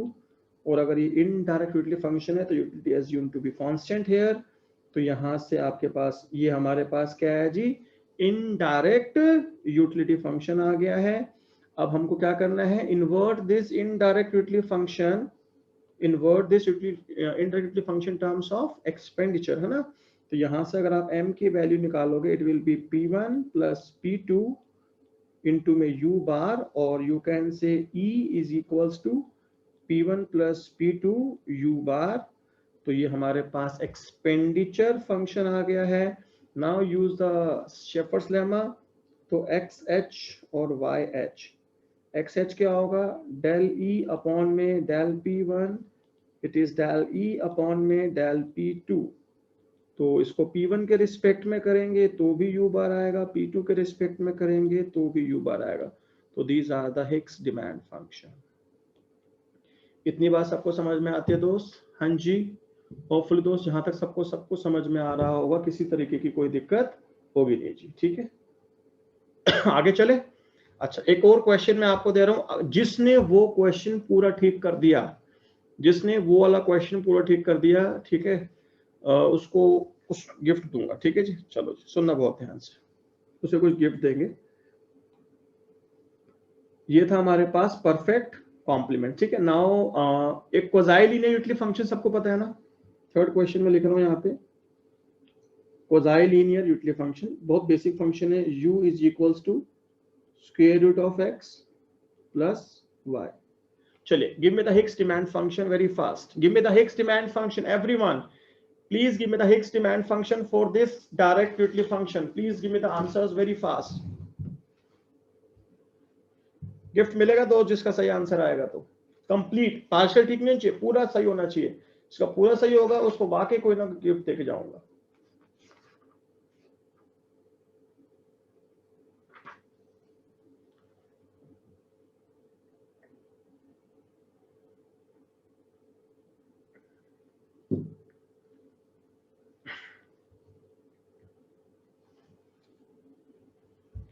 दोस्त देखो, हमने 8 क्लासेस ट्रायल देने का स्केड्यूल इशू किया था, 8 क्लासेस, ठीक है। तो this is the 5th class, तो मोस्ट प्रोबेबली 3 क्लासेस और ट्रायल आएगी, लेकिन अगर आपको जस्टिफाइड है कि हाँ हमें समझ में आ रहा है, तो आप ठीक है क्लासेस ले लीजिएगा, लेकिन ज्वाइन द कोर्स, ठीक है। और अपने लॉकडाउन के पीरियड को, अभी देखो कॉलेज का भी बिल्कुल बर्डन आप लोगों के ऊपर नहीं है, ठीक है, किसी भी तरीके का, तो आप जल्दी जल्दी अपना बेसिक्स रिवाइज कर सकते हैं, अपनी वीडियोस को कंप्लीट कर सकते हैं जल्दी जल्दी करके। और किसी भी तरीके की क्वेरी हो तो आप आफ्टर दिस मीटिंग आप मेरे को व्हाट्सएप ड्रॉप कर दीजिएगा, कोई पर्सनल क्वेरी है तो I will discuss over the call. फिलहाल मुझे फटाफट से आंसर दीजिए प्लीज इसके, वेरी फास्ट फास्ट। सिंपल सा प्रोसेस है। सिंपल प्रोसेस क्या है? डायरेक्ट यूटिलिटी फंक्शन से मार्शेलियन डिमांड फंक्शन, उससे इनडायरेक्ट यूटिलिटी फंक्शन, उससे expenditure function, then use Shepard's lemma, then you will get Hicks demand function. Give me the answers please very fast. निधि राय जी, कोई query है WhatsApp कीजिए please, वहां पे permission नहीं दूंगा बोलने की। Give me the answers please very fast.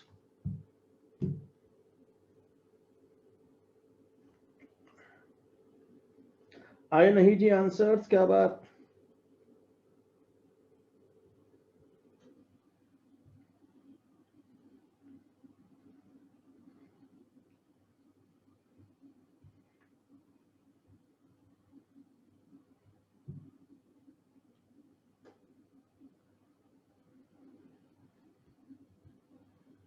Answer answer answer answer. अच्छा, इक्विलिब्रियम कंडीशन सबको पता है ना क्या होती है? हाँ जी, equilibrium condition is also convex function. आप एमआरएस को सरप्राइज रेशियो करके कर दीजिए या लेग्रेंज से कर दीजिए, दोनों से आंसर आपका आ जाएगा। इधर यूज लेग्रेंज और द, आपकी मर्जी, दोनों में से आप कोई भी कर दो, आंसर आपके आ जाएंगे, nothing to worry. Please give me the answers please very fast. आप एमआरएस को प्राइस रेशियो से इक्वेट करिए या आप लेग्रेंज यूज कर लीजिए, ठीक है। बेटर टू यूज लेग्रेंज, दोनों में से कुछ भी कर सकते हैं, दोनों में से कोई भी आंसर आ जाएंगे जी। 2 बच्चों ने आंसर भेजा है जी हमारे को। बेटा जिसने अभी बॉय ने आंसर भेजा, बच्चे आपने कार्डबोर्ड पे लिखा है तो ब्लर होगी फिगर। हाँ, आप ठीक भेज दिया आपने।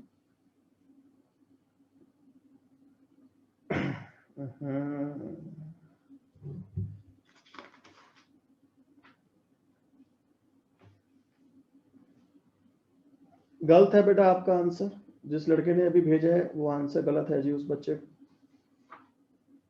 साहिबा जी ने भी आंसर भेजा, लेट मी चेक।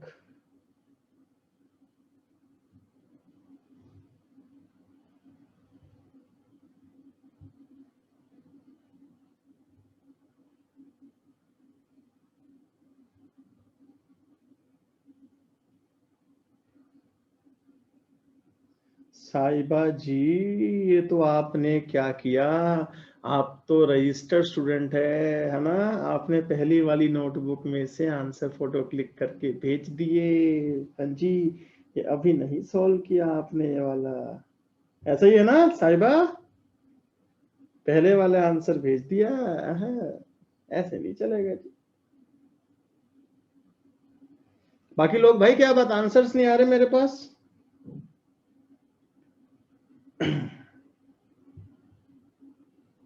गलत गलत गलत गलत गलत, सबके जो भी आ रहे हैं सबके गलत आ रहे हैं। तो देखो ये आंसर खुद से करना चैलेंजिंग है। चैलेंजिंग क्यों है वो थोड़ी देर में समझ में आ जाएगा। जितने मर्जी आप ट्राई करेंगे 99.9% कहता हूँ गलत आंसर आएगा, ठीक है। तो अब मेरी बात समझ लीजिए बहुत ध्यान से। दोस्त इधर देखिए please please please please. Before starting with this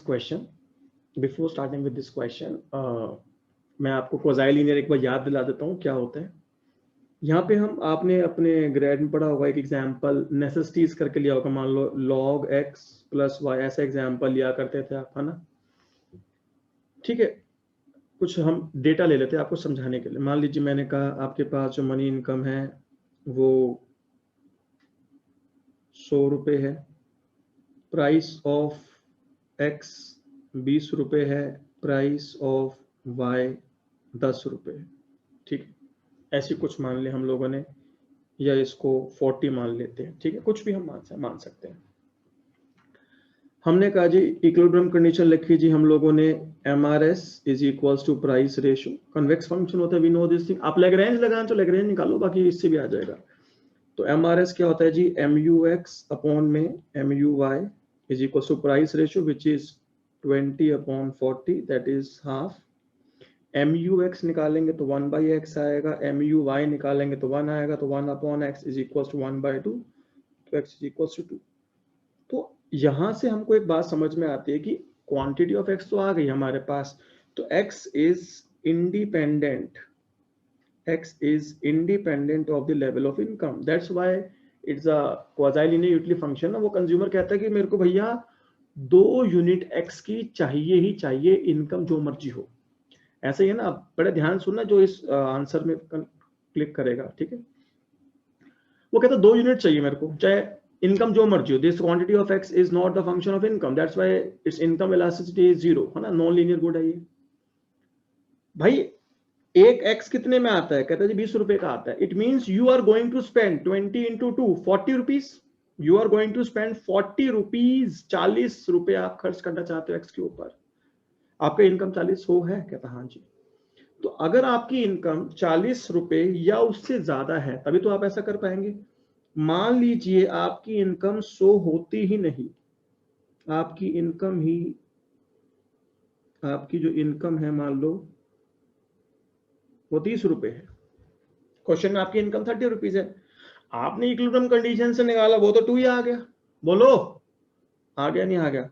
अब मुझे बताओ इस क्वेश्चन में आप इक्विलिब्रियम आंसर क्या लिखेंगे, बताइए।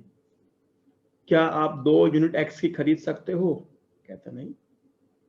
2 यूनिट 20 रुपए के हिसाब से, you need 40 rupees, but your total income is 30। तो आप क्या करेंगे? आप भले सारा पैसा x पे भी खर्च कर देंगे तो भी 2 यूनिट खरीद नहीं पाएंगे। तो this is not the optimal choice. अब आपकी ऑप्टिमल चॉइस 2 नहीं है, तो your optimal choice is x star is what, आप सारा पैसा x पे भी खर्च करेंगे तो m अपॉन में p1 30 अपॉन में 20 दैट कम्स टू 1.5। तो योर ऑप्टिमल चॉइस इज 1.5, 0। आप अपना सारा पैसा x पे खर्च कर देंगे और y पे कुछ भी नहीं खर्च करेंगे। गेटिंग, समझ में आती है कहानी? लेकिन अगर आपकी इनकम, समझ में आ नहीं आ रहा बेटा, यानी जितना पैसा आपको एक्स पे खर्च करना है, एक नॉन लीनियर गुड पे खर्च करना है, अगर आपकी इनकम उससे कम है, आप कैसे खरीद लोगे? आप खरीद नहीं सकते। तो आप क्या करेंगे, अपने पूरी मनी इनकम एक्स पे खर्च कर देंगे और वाई कुछ भी नहीं खरीदेंगे। लेकिन वाकई में अगर आपकी मनी इनकम 300 होती, 300 होती, अगर आपकी इनकम 300 होती तो आप क्या करते? आप एक्स तो 2 ले लेते। कितने रुपए खर्च हुए? 40 रुपए खर्च हुए। कितने बचे? 300 में से 40 गए, 300 में से 40 गए, कितना बचा? 260। तो 260 रुपीज पूरा का पूरा खर्च कर देते वाई के ऊपर। वाई की क्वांटिटी कितनी आती? जितनी आपकी मनी इनकम है उसमें से आप एक्स पे खर्चा कितना कर रहे हो? P1 एक्स स्टार अपॉन में P2। तो यानी कि 300 रुपए की आपकी इनकम है, 40 रुपया आपने खर्च कर दिया एक्स के ऊपर, तो 260 रुपीज बचे। तो x2 कितना, y कितना आएगा, प्राइस कितना, डिवाइड बाय 40। तो जो भी सॉल्व करके आंसर आता that will be the demand function. तो 2,26/4 this will be demand, this will be the demand. Are you getting what I am trying to say? तो जितने ही बच्चों ने मेरे को आंसर्स भेजे वो उन्होंने रैंडमली भेज दिए, रैंडम भेज दिए, रैंडम भेज दिए, रैंडम भेज दिए। बेटा एक बच्चे का मैसेज आया है कि sir unmute your voice, unmute your mic. बेटा मेरा माइक तो अनम्यूट ही है, मेरी आवाज नहीं आ रही क्या आप लोगों को? Please let me know, I am audible, visible? हाँ भी यार, फिर आप ऐसे क्यों कहते हैं कि अनम्यूट करो यार? डरा दिया आपने, मेरे को दोबारा एक्सप्लेन करना पड़ेगा। तो आपको समझ में आई कहानी क्या है? तो आप यहाँ पे जब भी क्वाज़ाइलिनियर कमोडिटी आएगी, क्वाज़ाइलिनियर यूटिलिटी फंक्शन आएगा, अगर आपके पास मनी इनकम नहीं है तो आप दोनों केसेस लेके चलेंगे। 2 केसेस क्या लेके चलेंगे कि जितना एक्सपेंडिचर हम नॉन लीनियर गुड एक्स पे करना चाह रहे हैं, क्या मेरी मनी इनकम उतनी है या मेरी मनी इनकम उतनी नहीं है? तो 2 केसेस लेके चलना पड़ेगा, ठीक है। तो now I am solving this question for you guys. अब मैं इसको सॉल्व कर रहा हूं आप लोगों के लिए, बहुत ध्यान से देखिएगा प्लीज। अब इस क्वेश्चन में आपको मनी इनकम तो नहीं पता क्या है, सब कुछ हमारे पास वेरिएबल्स के फॉर्म में है। तो हम यहाँ पे जो क्वांटिटी हमको निकालनी है, we can calculate that quantity either by using the equilibrium condition और बाय यूजिंग द लैग्रेंज। ठीक है, कुछ भी हम लगा सकते हैं, जो आप कहेंगे मैं वो लगा दूं, मुझे कोई फर्क नहीं पड़ता। चलो एक बार इक्विलिब्रियम से तुम समझ लिए, लैग्रेंज लगा के देख लेते हैं एक बार। ठीक है, इन अपन मार्शलियन डिमांड फंक्शन निकालने के लिए हम लैग्रेंज का यूज कर लेते हैं। चलिए लैग्रेंज यूज करते हैं। तो L is equals to, objective function क्या है, यूटिलिटी मैक्सिमाइजेशन, तो root x plus y subject to constraint. What is my constraint, P1x plus P2y is equals to money income. ये कंस्ट्रेंट है जी हमारे पास। तो plus lambda m minus P1x minus P2y, ये आ गया जी। चलो सॉल्व करना स्टार्ट करते हैं। डेल एल अपॉन में del x, del L upon में del y and del L upon में डेल लैम्डा। तो रूट एक्स का 1 अपॉन 2 रूट एक्स, वाई का 0 प्लस लैम्डा अंदर से आया माइनस P1 इक्वल टू 0 रखा, तो हमारे पास आ गया 1 upon 2 root x is equals to positive P1 lambda. This is my equation number 1। Del L by del y करते हैं, तो रूट एक्स का 0, वाई का 1 plus lambda M, sorry M का 0 हो जाएगा, तो y के रिस्पेक्ट में करें तो सिर्फ माइनस P2 आएगा, इज इक्वल टू 0 रखेंगे, तो ये will get 1 is equals to P2 lambda. Equation number 2 आ गई। और लैम्डा के रिस्पेक्ट में करेंगे तो m minus P1x minus P2y is equal to 0। अच्छा जी, इक्वेशन 1, ये this is my equation number 3। तो डिवाइड 1 एंड 2 कर लेते हैं। डिवाइड 2 बाय 1, बेटा कोई फर्क नहीं पड़ता, 2 बाय 1 करो 1 बाय 2 करो, उससे कोई फर्क नहीं पड़ता मेरे को। ठीक है, तो 2 बाय 1 करते 1 अपॉन में, अच्छा 1 बाय 2 कर ले। आपको लगा सर पता नहीं क्यों ऐसा करना चाहते हैं, आप 1 बाय 2 कर लो बेटा, इससे कोई फर्क नहीं है, इससे कोई फर्क नहीं। डिवाइड 1 बाय 2, तो 1 अपॉन में 2 रूट एक्स अपॉन में 1 is equals to P1 lambda upon में P2 lambda, lambda lambda cancel out, तो 1 upon twice root x is equals to P1 upon P2, तो यहां से हमारे पास P2 upon P1, P2 upon P1 2 is equals to square root x. तो x की जो वैल्यू है दोस्त मेरे पास क्या आगे बताइएगा, P2 स्क्वायर अपॉन में 4 P1 स्क्वायर, तो this is x star. Now the important concept, सुनिएगा मेरी बात बहुत ध्यान से दोस्त, मजा आ जाएगा अगर समझ पाए तो। ये जो क्वांटिटी आपने कहा जी मुझको इतनी क्वांटिटी x की चाहिए, will your money income will allow you, क्या आपकी मनी इनकम आपको अलाउ करती है? कहता हमको तो पता ही नहीं हमारी मनी इनकम कितनी है, हमें तो पता ही नहीं हमारी मनी इनकम कितनी है ना, हमें तो पता नहीं। अब पता कैसे लगेगा, हम यहाँ पे देखते हैं how much we are going to spend, कितना एक्सपेंडिचर हम करना चाहते हैं एक्स के ऊपर। Expenditure on x, P1 x star, कहता है yes. What is P1, P1 what is x star, P2 square upon में 4 P1 स्क्वायर, तो कितना है दोस्त हमारे पास, इस P1 स्क्वायर से एक कैंसिल हो गया, तो हमारे पास आया बच्चे P2 स्क्वायर अपॉन में 4 P1, P2 स्क्वायर अपॉन में 4 P1। तो इतना आपको एक्सपेंडिचर करना है, इतना आपको एक्सपेंडिचर करना है। अब मेरी मनी इनकम इतनी है या इतनी नहीं है वो मैटर करता है। तो यहां से इस क्वेश्चन के अंदर दो केसेस बन जाएंगे। Now I am dividing this page into 2 parts. अब यहां से ये क्वेश्चन 2 पार्ट्स में डिवाइड हो जाएगा जी। देखिए कैसे कि इफ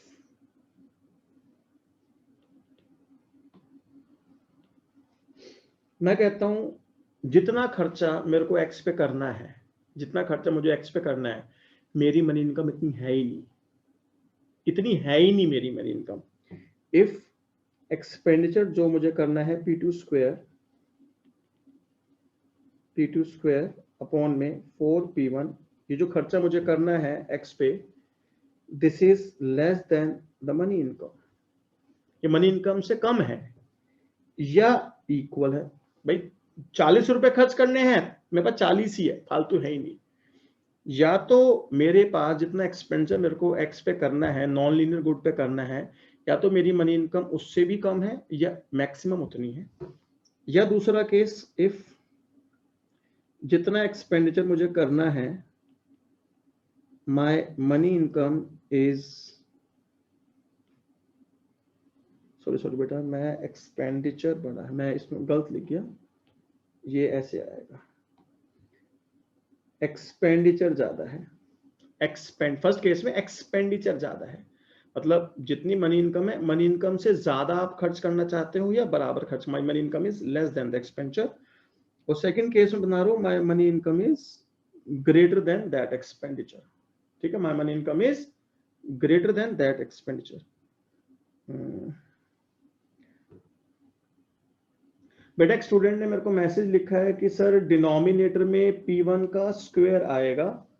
ठीक है बेटा, वो P1 का स्क्वायर नहीं आएगा, बिकॉज मैं क्वांटिटी नहीं ले रहा। I am considering this expenditure में P1 और P1 यहाँ पे कैंसिल हो चुका है। ठीक है, तो सही लिख रहा हूँ, मेरे पास लिखा भी हुआ है आंसर्स, तो इसलिए थोड़ा सा मैं क्रॉस चेक करता हूँ, लिखते में कोई मिस्टेक ना हो जाए। ठीक है, होपफुल यहाँ तक सबको समझ में आ रहा होगा। अब मेरी बात सुनिए, मैंने कहा जी जो पैसे मुझे खर्च करने हैं, फॉर एग्जाम्पल जो मेरे फालतू वाला एग्जाम्पल था उसमें 40 रुपए थे। कहते हैं मेरी मनी इनकम उतनी है ही नहीं, मेरी मनी इनकम ही 30 है। तो आपकी जो डिजायर्ड क्वांटिटी आप खरीद पाएंगे एक्स की? कहता नहीं खरीद पाएंगे। कितनी खरीदोगे? कहता वी विल स्पेंड सारी मनी इनकम ऑन एक्स। तो in this case your x star will be m upon P1 and your y star will be 0। आपको 40 रुपए खर्च करने हैं एक्स के ऊपर, तब जाके दो कमोडिटी मिलेगी। 2 into 20, 40 रुपए खर्च करना चाहते हैं, but your money income is less than the amount जितना आप खर्च करना है। तो what you will do? You will not purchase any why तो छोड़ो, आप एक्स नहीं पूरा खरीद पा रहे, तो जो एक्स का ऑप्टिमल क्वांटिटी थी वो आपको मिलेगा ही नहीं। This is equivalent to 2 units. अगर मैं अपने एग्जांपल से रिलेट करूं, इज इक्वल टू 2 यूनिट्स, आपको नहीं मिल रही है, तो कितनी लोगे? 1.5 कैसे आई थी? मैं मनी इनकम अपॉन में प्राइस ऑफ एक्स, सारा पैसा एक्स पे खर्च कर, तो बात खत्म। आपने खर्च कर दिया हम अपॉन P1 और वाई मिलेगा ही नहीं। Is it clear? और अगर आपकी मनी इनकम, आपने कितने रुपए खर्च करने हैं? 40, but your money income is greater then 40। मान लो आपकी मनी इनकम 40 से ज्यादा, फॉर एग्जाम्पल 100 रुपए है। एक्स कितना खरीदोगे? एक्स की तो एक मैक्सिमम लिमिट है जो आपको खरीदना है। कितना एक्स खरीदना है? P2 स्क्वायर अपॉन में 4P1 स्क्वायर। जो क्वांटिटी है 2 यूनिट्स, बेसिकली वही खरीदोगे आप। बाकी सारा पैसा किस पे खर्च करोगे? कहता बाकी सारा पैसा मैं वाई पे खर्च कर दूंगा। तो what is the value of y star? जो आपकी मनी इनकम है वो माइनस में जितना आपको एक्सपेंडिचर करना है P1 x1 star, this is remaining income after spending on x divide by P2। तो m minus P1, x1 star की वैल्यू है P2 स्टार अपॉन में 4P1 स्क्वायर अपॉन में P2। इसको दोस्त अगर सॉल्व करेंगे तो व्हाट विल गेट हियर, मैं सीधा लिख रहा हूं, आप P1 से P1 कैंसिल कर देंगे तो आंसर आएगा 4P1 m minus P2 square, LCM ले लिया मैंने, अपॉन में 4P1 P2। ठीक है, तो this will be the y star. तो मार्शेलियन डिमांड फंक्शंस की अगर मैं बात करूं तो these are the Marshallian demand functions. Marshallian demand functions क्या है हमारे पास? X star is m upon P1 and y star is 0। कब? इफ, केस बना हुआ है हमारा, इफ P2 स्क्वायर अपॉन में 4P1, यानी एक्सपेंडिचर जो है that is greater than equal to money income, and these are the demand functions if this expenditure is less than money income। बेटा देखो यहाँ तक जिसको सारी बात समझ में मेरी देखो अभी मैंने सिर्फ मार्शियल डिमांड फंक्शंस निकाले। अब यहाँ से प्रोसीड करना है मेरे को आगे, यहाँ से आगे प्रोसीड करना है इनडायरेक्ट यूटिलिटी फंक्शन, फिर एक्सपेंडिचर फंक्शन, फिर हिक्स डिमांड फंक्शन। लेकिन यहाँ से जो दो केसेस मैंने बाइफरगेट करे हैं, ऐसे दो केसेस में मैंने बाइफरगेट किया है, बस मुझे ये बता दीजिए कि ये दो केसेस जो मैंने बाइफरगेट करे हैं मार्शियल डिमांड फंक्शन तक निकालने के लिए, यहाँ तक की बात आपको समझ में आ गई तो फिर मैं आगे मूव करूंगा जी। यहाँ तक की बात समझ में आ गई। 180 बच्चे अभी भी है, 200 टोटल थे, 211 के आसपास। तो आज मेरे को बहुत अच्छा लग रहा है दोस्त, आप लोग सब सिंसियरली पढ़ रहे, मीटिंग छोड़ के भी नहीं जा रहे। तो यहाँ तक अगर आपको पूरा समझ में आ रहा है तो everyone please message me, everyone means everyone. देखो दोस्त मेरे को मोटिवेशन मिलता है, मुझे पता लगता है कि आपको समझ में आ रहा है नहीं यार, मैं वरना मेरे को लगता है टाइम खराब तो नहीं कर रहा नेसेसरी यहाँ पे बैठ के, अदरवाइज 7:45 हो चुके हैं, ठीक है, टाइम हो रहा पार्टी का मेरी। Everyone know this thing in Delhi University की 8 बजे 8:30 बजे 9 बजे पीएमजी क्या करता है, पार्टी स्टैंड फॉर यही सब, मतलब कोई रेडबुल पी लूंगा यार और क्या। आप तो गंदे है, सोच ही खराब है आप लोगों की। कोई बात नहीं, पार्टी करेंगे। चलो दोस्त बहुत सारे मैसेज आ गए, तगड़े मजे आ रहे, एक बच्चे का मैसेज है तगड़े मजे आ रहे हैं, ठीक है जी, क्या बात है, ग्रेट।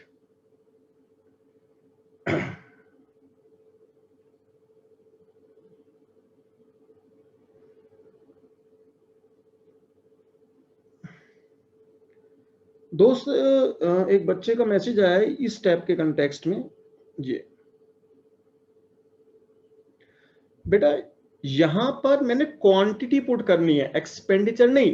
P1 से मल्टीप्लाई कर दूंगा तो P1 जो स्क्वायर है डिनोमिनेटर वो कैंसिल हो जाएगा, और नहीं करोगे तो एज इट इज क्वांटिटी, ये वाली क्वांटिटी पुट करेंगे ना पूरी की पूरी, ठीक है। वो क्वांटिटी आपको लग रहा है एक्सपेंडिचर पुट करना है। अब हम आगे चलते हैं, ये हमारे पास आ गए थे मार्शेलियन डिमांड फंक्शन दोनों केसेस में। अब ये केसेस हमको कंटिन्यू पे करने हैं, तो इसलिए लाइन हमारे बरकरार रहेगी आगे भी, ये लाइन हमारी पूरी बरकरार रहेगी जी आगे भी।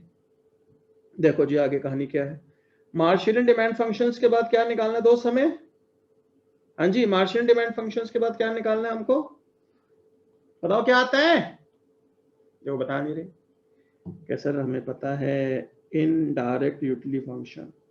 भाई डायरेक्ट फंक्शन क्या था आपका, u is equals to root x plus y, ये आपका डायरेक्ट यूटिलिटी फंक्शन था।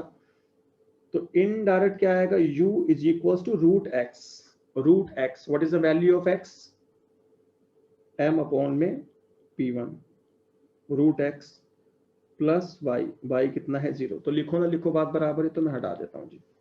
यहां तक सबको समझ में आती है कहानी,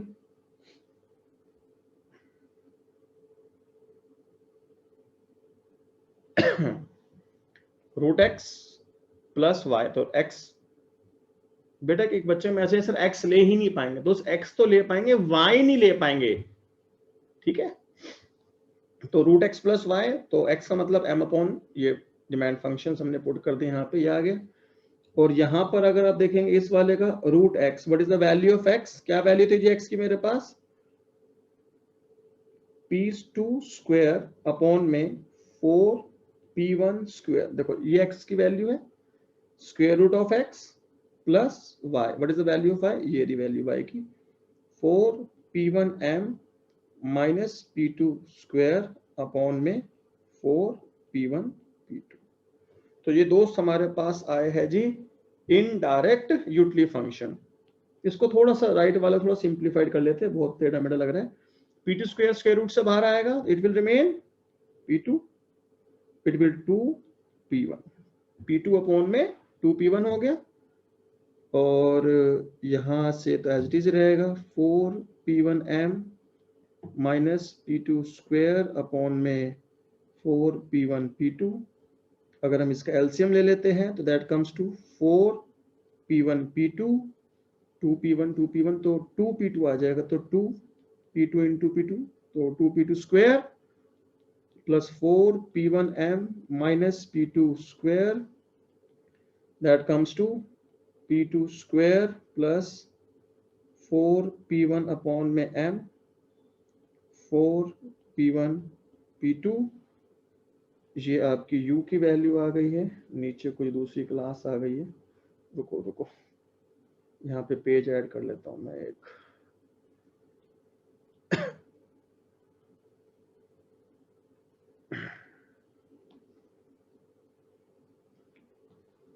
तो दोस्त हमारे पास यहाँ पे क्या आएगा जी, यहाँ से हमको m की वैल्यू निकालनी है, तो u is equals to p2 square upon में 4p1 p2 plus 4p1m upon में 4p1 p2, 4p1 से 4p1 कैंसिल हो गया, यहाँ p2 से ये कैंसिल हो गया, तो u is equals to p2 upon में 4p1 प्लस m अपॉन में p2। ठीक है जी, कुछ इस तरीके से हमारे पास आ रहा है। ठीक है, तो दिस इज द इनडायरेक्ट, इस वाले को यहाँ लिख देता हूँ नीचे दोस्त, u is equals to m upon में p1। तो ये जो हमारे पास आए है दोस्त, ठीक, अगर कैलकुलेशन ठीक है, कुछ कैलकुलेशन एरर है तो आप एक बार देख लीजिएगा। कोई एरर तो नहीं कर दी है मैंने, लेट मी चेक वंस। ठीक है, कोई एरर ना कर दियो दोस्त, कभी कभी एरर हो जाती है हम लोगों से भी, तो वी आर नॉट, चलो देखते हैं, कोई बात नहीं।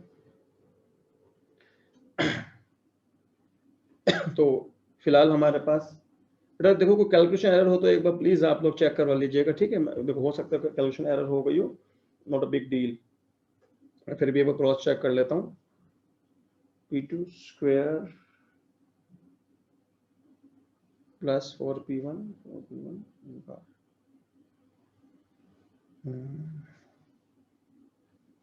बेटा कोई कैलकुलेशन एरर है तो प्लीज बता दीजिए, मेरे हिसाब से तो नहीं लग रही मुझे कैलकुलेशन एरर। p2 अपॉन में 4p1 4m अपॉन, ठीक है जी। तो दोस्त ये जो हमारे पास आए हैं, ठीक है, they are what, they are the, हाँ जी क्या है ये, they are the indirect utility functions. Now इस पे हमने बार लगा दिया, अब हमको क्या करना है दोस्त, नेक्स्ट स्टेप हमारा क्या होता है, now we have to find what, हाँ जी क्या निकालना है इसके बाद हमें, बताइए प्लीज। कहते सर इसके बाद निकालना है हमें एक्सपेंडिचर फंक्शन। तो यहां से अगर आप m की वैल्यू निकालेंगे, भाई m अपॉन में p1 स्क्वायर रूट के अंदर है, स्क्वेयरिंग कर देंगे तो u बार का square is equals to m upon में p1, तो p1 इंटू में u बार का स्क्वायर, और m को रिप्लेस कर दिया एक्सपेंडिचर से। तो ये जो हमारे पास आया है वो फर्स्ट केस का आ गया दोस्त हमारे पास क्या, हाँ जी एक्सपेंडिचर फंक्शन। और सेकंड वाले केस में से अगर एक्सपेंडिचर फंक्शन में यहाँ निकालूंगा तो दैट इज m की वैल्यू आएगी u bar minus p2 upon में 4p2 is equals to m upon में p2, तो m is equals to u bar p2 minus p2 square upon में 4p1, और इस m को रिप्लेस कर देंगे e से, तो u bar p2 minus p2 square upon में 4p1। तो ये दोस्त हमारे पास दोनों चीज आ गई है, ये हमारे पास सेकंड वाले केस का क्या आ गया जी, expense function. Let me check with the solutions given with me. ठीक है जी, एब्सोल्युटली ठीक है। उसके बाद the next thing what we have to do here, we have to find out the Higgs demand function.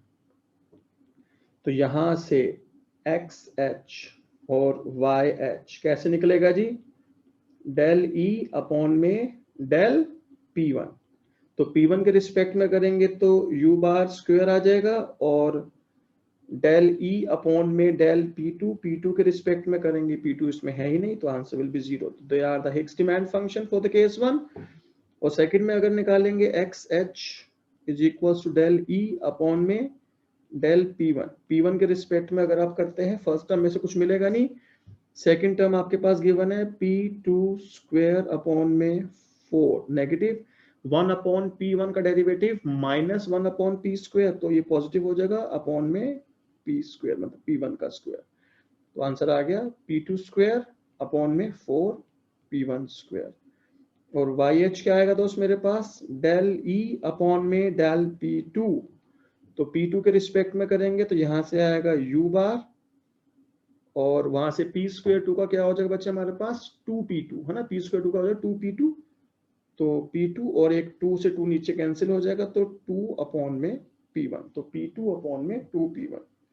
तो ये दोस्त हमारे पास हो गए जी Higgs demand function. They are the Higgs demand function for this question. तो दोस्त क्वेश्चन दिखने में जितना इजी लग रहा था कि ये ऐसे होगा, वो इतना इजी था नहीं। उसमें क्या हुआ, उसमें केसेस डिवाइड हो गए थे ना। यहाँ पे 2 केसेस थे हमारे पास। यहाँ पे हमारे पास क्या थे जी, 2 केसेस थे। अच्छा जी, अच्छा एक्स स्टार रॉन्गली पुट कहाँ पे बेटा है बच्चे message, x star wrongly put. दोस्त देखो मेरे फाइनल आंसर्स मैच कर गए विद माय सॉल्यूशन, तो आप प्लीज एक बार कैलकुलेशन चेक करिए। ठीक है जी, मेरे पास आंसर्स बिल्कुल मैच कर गए हैं। क्लियर है? अच्छा जी, अब आगे चले, आगे मूव करें दोस्त सब। यहां से एक दो पेज ऐड कर लूं मैं जरा। चलो तो हमने देखा परफेक्ट कॉम्प्लीमेंट्स, हमने देखा क्वाज़ाइलिनियर, हमने देखा कॉप डॉट। बेसिक चीज है ना, हमको प्रोसेस हमें ये समझना है कि हिग्स के डिमांड फंक्शन बेसिकली होते क्या है। देखो जी, मैं फिर बता रहा हूँ, मार्शलियन डिमांड फंक्शन क्या कहते हैं, maximization of utility subject to given money income. Hicks demand function कैसे निकलते हैं, minimization of expenditure subject to given utility. बस इतनी सी कहानी है। निकालने के 2 तरीके हैं, इधर यूजिंग द लैग्रेंज और यूजिंग दिस लंबी वाली प्रोसेस। लैग्रेंज हर जगह लग नहीं सकता बिकॉज लैग्रेंज की अपनी कंडीशन है, differentiable continuous, sorry differentiable convex और इंटीरियर सॉल्यूशन। और ये वाली प्रोसेस तो हम हर जगह लगा देंगे। ठीक है, अच्छा एक छोटे से 2 सवाल मैं आपको देना चाहता हूँ। ठीक है, आप प्लीज करिएगा।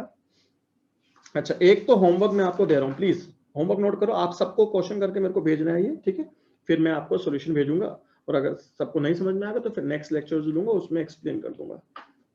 यूटिलिटी फंक्शन आपको गिवन है x plus y, so very basic थी, परफेक्ट सब्स्टिट्यूट्स। लेकिन दोस्त यहाँ पे 3 केसेस में आंसर लिखा जाता है, 3 केसेस। यहाँ 3 केसेस में आंसर लिखा जाएगा। एमआरएस बड़ा है प्राइस रेशियो से, एमआरएस छोटा है प्राइस रेशियो से, एमआरएस इक्वल है प्राइस रेशियो के ना। 3 सिचुएशंस में आप ट्राई कर सकते हैं ना, ट्राई करेंगे, बोलो हाँ या ना। तो करना वही है, डायरेक्ट यूटिलिटी फंक्शन है, डायरेक्ट यूटिलिटी फंक्शन आपको गिवन है। डायरेक्ट यूटिलिटी फंक्शन से कहां जाएंगे, मार्शेलियन डिमांड फंक्शन पे जाएंगे, उससे जाएंगे इनडायरेक्ट यूटिलिटी फंक्शन, उससे जाएंगे एक्सपेंडिचर फंक्शन, उससे जाएंगे Higgs demand function.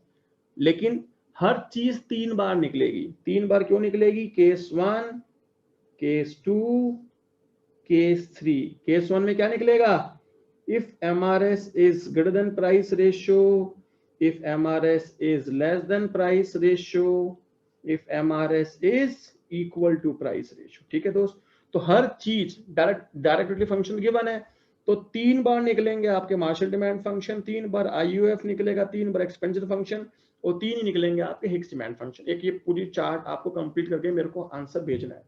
M I clear on this, भेजेंगे ना दोस्त पक्का से? अच्छा एक तो ये क्वेश्चन आपको होमवर्क का है दोस्त। ठीक है, एक और क्वेश्चन मैं आपको होमवर्क का दे रहा हूं, देखिए ध्यान से। एक और क्वेश्चन है दोस्त, u is equals to Q1 minus A1, Q2 minus A2, derive Hicks demand function. ये भी आपका होमवर्क है। हिंट मैं आपको दे देता हूं दोस्त, देखिए इसको अगर आप कंपेयर करोगे u is equals to Q1 dot Q2 से, मतलब इसी एक्स वाई Q1 Q2 बन गए हमारे पास, तो कन्वेक्स फंक्शन से, convex function, normal convex function, इधर use MRS equals to price ratio, और ज्यादा टेंशन की बात नहीं है, सीधा उठा के लैग्रेंज मारना, सीधा उठा के लैग्रेंज लगाना। ठीक है, हो जाएगा, कोई प्रॉब्लम नहीं आएगी। Am I clear on this? 2 question homework दिए मैंने, दोनों का आंसर मेरे को आना चाहिए। और एक क्वेश्चन दोस्त मैं अभी करा रहा हूँ, दिल्ली स्कूल ऑफ इकोनॉमिक्स का क्वेश्चन है जी। अगर आपको समझ में आ गया तो आज की क्लास वसूल हो जाएगी। अगर एक क्वेश्चन मैं आपको करा रहा हूँ, अगर वो क्वेश्चन आपको समझ में आ गया तो आज की क्लास मजेदार। Now I am introducing the 3 goods. सुनिए ध्यान से, क्वेश्चन क्या है। क्वेश्चन आपका है, देखिए प्लीज, आपको एक यूटिलिटी फंक्शन गिवन है, minimum of x, y multiply में z, x, y मल्टीप्लाई में z, find out Marshallian demand functions. देखो दोस्त, थोड़ा सा लगाना पड़ेगा दिमाग, ठीक है। It's not too much easy question, समझिए पहली बार आप इस तरह क्वेश्चन पढ़ेंगे, ध्यान से प्लीज देखिए। जो रेड कलर में लिखा है इस समय, this is the only question. एक आपको यूटिलिटी फंक्शन गिवन है विद 3 गुड्स, एक एक्स वाई जो अपने आप में परफेक्ट कॉम्प्लीमेंट्स है, और एक जेड थर्ड कमोडिटी है, थर्ड गुड है। Find out the Martian demand function, ठीक है। अब इस क्वेश्चन को करने का एक प्रोसेस है, देखो जी समझ ध्यान से क्या करना है हमको ऐसे क्वेश्चंस के अंदर जब 3 गुड वाला आता है। अनडाउटेडली यहाँ का जो डिमांड सॉरी यहाँ की जो बजट कंस्ट्रेंट होगा ऑब्वियसली कुछ ऐसा होगा, P1x plus P2y plus P3z is equal to money income. ये बजट लाइन ऐसी कुछ होगी यहाँ की। ऑब्वियसली हम उसे ड्रॉ नहीं कर रहे, वी डोंट हैव 3 डायमेंशन में, तो हमें बनाना नहीं, लेकिन मैं आपको वैसे समझा रहा हूँ। मैंने क्या किया, लेट मैं यूटिलिटी फंक्शन जो आपका है minimum of x y comma z, मैं क्या कर रहा हूँ, इस जो फंक्शन है इसको मैंने लेट कर लिया कोई और function u v w x y z, जो दिल करे एक फंक्शन मान लिया, ठीक है जी। मैंने कहा x और y का एक फंक्शन है, तो now the utility function v है। अब मैंने क्या किया, मैं इसको अलग से ले गया, मैं जी मेरा एक यूटिलिटी फंक्शन है v minimum of x comma y, मुझे ये फंक्शन है minimum of x comma y, कहता है मैक्सिमाइज करना है मुझे, ये मैक्सिमाइज यूटिलिटी करना है सब्जेक्ट टू बजट कंस्ट्रेंट। तो मैं कहता हूं भैया मैं x और y पर मिला के कितना पैसा खर्च करता हूं, कहता है आप x और y पर मिला के इतना पैसा खर्च करते हो। मैंने कहा लेट दिस m1, क्वेश्चन ही नहीं बताया आपको m1 क्या, मैंने अपनी मर्जी से x और y के यूटिलिटी फंक्शन को v मान लिया, और x और y पे जो एक्सपेंडिचर हो रहा है उसको मैंने m1 मान लिया, ठीक है। तो मेरा ऑब्जेक्टिव क्या है, maximization of this minimum of x comma y subject to p1x plus p2y is equals to m1। तो मैंने इस बड़े क्वेश्चन में से एक छोटा क्वेश्चन एब्स्ट्रैक्ट कर लिया, यहां तक सबको समझ में आ रहा है। z को छोड़ दिया एक बार, एक्स वाई का फंक्शन ले लिया और एक्स वाई पे एक्सपेंडिचर ले लिया, कहते ठीक है। अब ये जो साइड में बॉक्स में हमको दिखा रहा है इसको तो हम ऐसे सॉल्व कर लेंगे। Now it's a very basic question, एक परफेक्ट कॉम्प्लीमेंट है सब्जेक्ट टू कंडीशन। ये तो हमें डिमांड फंक्शन है m upon p1 plus p2, m upon p1 plus p2, आएंगे नहीं आएंगे, अभी निकालना आता है। तो यहाँ पे जो हमारे x स्टार और y स्टार आए है दैट इज m का मतलब m1, m का मतलब यहाँ पे m1 है ना, तो m मतलब m1 अपॉन में p1 plus p2, m upon p1 plus p2, ये आ गया हमारे पास। यहाँ तक सबको समझ में आता है। बट देखो daily school of economics question है तो ऑब्वियसली लेवल अच्छा होता है इसका। अब ये जो आपने x स्टार y स्टार यहाँ पे कैलकुलेट करे हैं, इसको वापस ले चलते हैं इस यूटिलिटी फंक्शन में। मिनिमम ऑफ x के बदले m1 अपॉन में p1 प्लस p2, y के बदले m1 अपॉन में p1 प्लस p2 मल्टीप्लाई में z। तो मिनिमम इन दोनों छोटा कोना सेम ही है, तो आ जाएगा m1 अपॉन में p1 प्लस p2 मल्टीप्लाई में z। देखो जी यहां पे आपने क्या किया, देखना प्लीज बहुत ध्यान से देखिएगा। ये जो प्रोसेस आपने यहाँ पे करी थी, यहाँ पे आपने यूटिलिटी को मैक्सिमाइज किया है। कौन सी यूटिलिटी, जो आपको x और y से मिल रही है, यानी x से और y से आने वाली यूटिलिटी आप ऑलरेडी मैक्सिमाइज कर चुके हो। What is left with you, z। अब आपको क्या करना है, z से आने वाली यूटिलिटी को भी मैक्सिमाइज करना है। कहता बिल्कुल सर बिल्कुल करना है maximize, but the thing is इस क्वेश्चन में अब आपको निकालना क्या है, आपको निकालना है डेल u अपॉन में डेल z। आप यूटिलिटी को मैक्सिमाइज करना चाहते हैं सब्जेक्ट टू z, कि कितना z हम कंज्यूम करें। बट द हर्डल इज यहां पे ये m1 क्या कर रहा है, क्वेश्चन को नहीं पता m1 क्या है। ये तो m1 आपने अपनी मर्जी से मान लिया, आपने अपनी मर्जी से m1 मान लिया कि x और y पे जो खर्चा आ रहा है उसको हमें m1 मान लेते हैं। क्वेश्चन को नहीं पता m1 क्या है, तो हमें m1 को रिप्लेस करना पड़ा। क्वेश्चन को क्या पता है, क्वेश्चन को तो m पता है, टोटल मनी इनकम, उसको ना पता है m1 क्या है। तो यहां से अगर हम m1 की वैल्यू निकाल, m1 क्या है, m1 plus p3z is equal to m, तो m1 की वैल्यू क्या आई, m माइनस p3z। m1 की क्या वैल्यू आई दोस्त, m माइनस p3z। तो यहां से हम m1 की जो वैल्यू निकालेंगे that will B m minus p3z upon में p1 प्लस p2 मल्टीप्लाई में z। ऐसे आ जाएगा नहीं आ जाएगा बताइए? हाँ जी। इस अभी सॉरी अभी तो हमने इसको सॉल्व करना है, अभी ये सॉल्व हुआ नहीं, इसको अभी तो यूटिलिटी ही चल रही है ये, अभी तो पार्शियल डेरिवेटिव करेंगे। तो इस ब्रैकेट इसको मल्टीप्लाई कर देंगे तो क्या आएगा, m z अपॉन में p1 plus p2 minus p3 upon में p1 plus p2 z square. यहां से निकाला डेल u अपॉन में del z। Now you are maximizing your utility in order to calculate the quantity of z। तो यहां से आया m अपॉन में p1 प्लस p2 माइनस यहां से आएगा p3 अपॉन में p1 प्लस p2 और z स्क्वायर का आ गया बच्चे हमारे पास 2z। ठीक है जी। Put first order derivative is equal to 0, आप इसको 0 के इक्वल पुट करेंगे तो हमारे पास आएगा m अपॉन में p1 plus p2 is equals to 2p3z upon में p1 plus p2 they are cancel out, तो m अपॉन में 2p3 is equals to z star. तो z स्टार की जो वैल्यू आई है दैट इज m अपॉन में 2p3।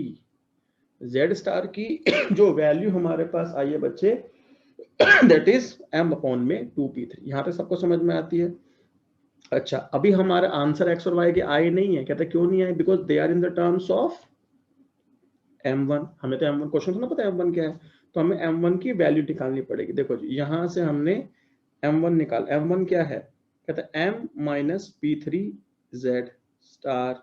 z स्टार की वैल्यू हमारे पास क्या है, ये देखिए, ये रही, तो वो आया m minus p3 z star के बदले क्या लिखेंगे, m अपॉन में 2p3, ये कैंसिल हुआ, m minus m by 2 that is m by 2। तो m1 is basically half of total money income. तो ये जो x स्टार एक्चुअल में हो जाएगा, m1 को किससे रिप्लेस कर देंगे, m बाई 2 से, तो it will B m by 2 p1 plus 2 and this will be m by 2 p1 plus 2. So these are the final answers. I am repeating this question because it's not too much easy. ठीक है, मैं एक बार repeat कर रहा हूँ, बड़े ध्यान से देखिएगा, एक एक स्टेप बाय स्टेप रिपीट करूंगा दोस्त। आपके पास एक यूटिलिटी फंक्शन गिवन था, minimum of x y dot z. आपको पूछता है मार्शियलियन डिमांड फंक्शन और ये आपके पास बजट कंस्ट्रेंट पूरा था, तीनों कमोडिटीज पे expenditure is equal to money income. मैंने क्या किया, इस बड़े यूटिलिटी फंक्शन में से मिनिमम ऑफ एक्स वाई को मैंने बाहर निकाल दिया, उसको मैंने v मान लिया। ठीक है जी। और सिमिलरली जितना एक्सपेंडिचर आप इन तीनों पे कर रहे हो उसको मैंने m1 मान लिया।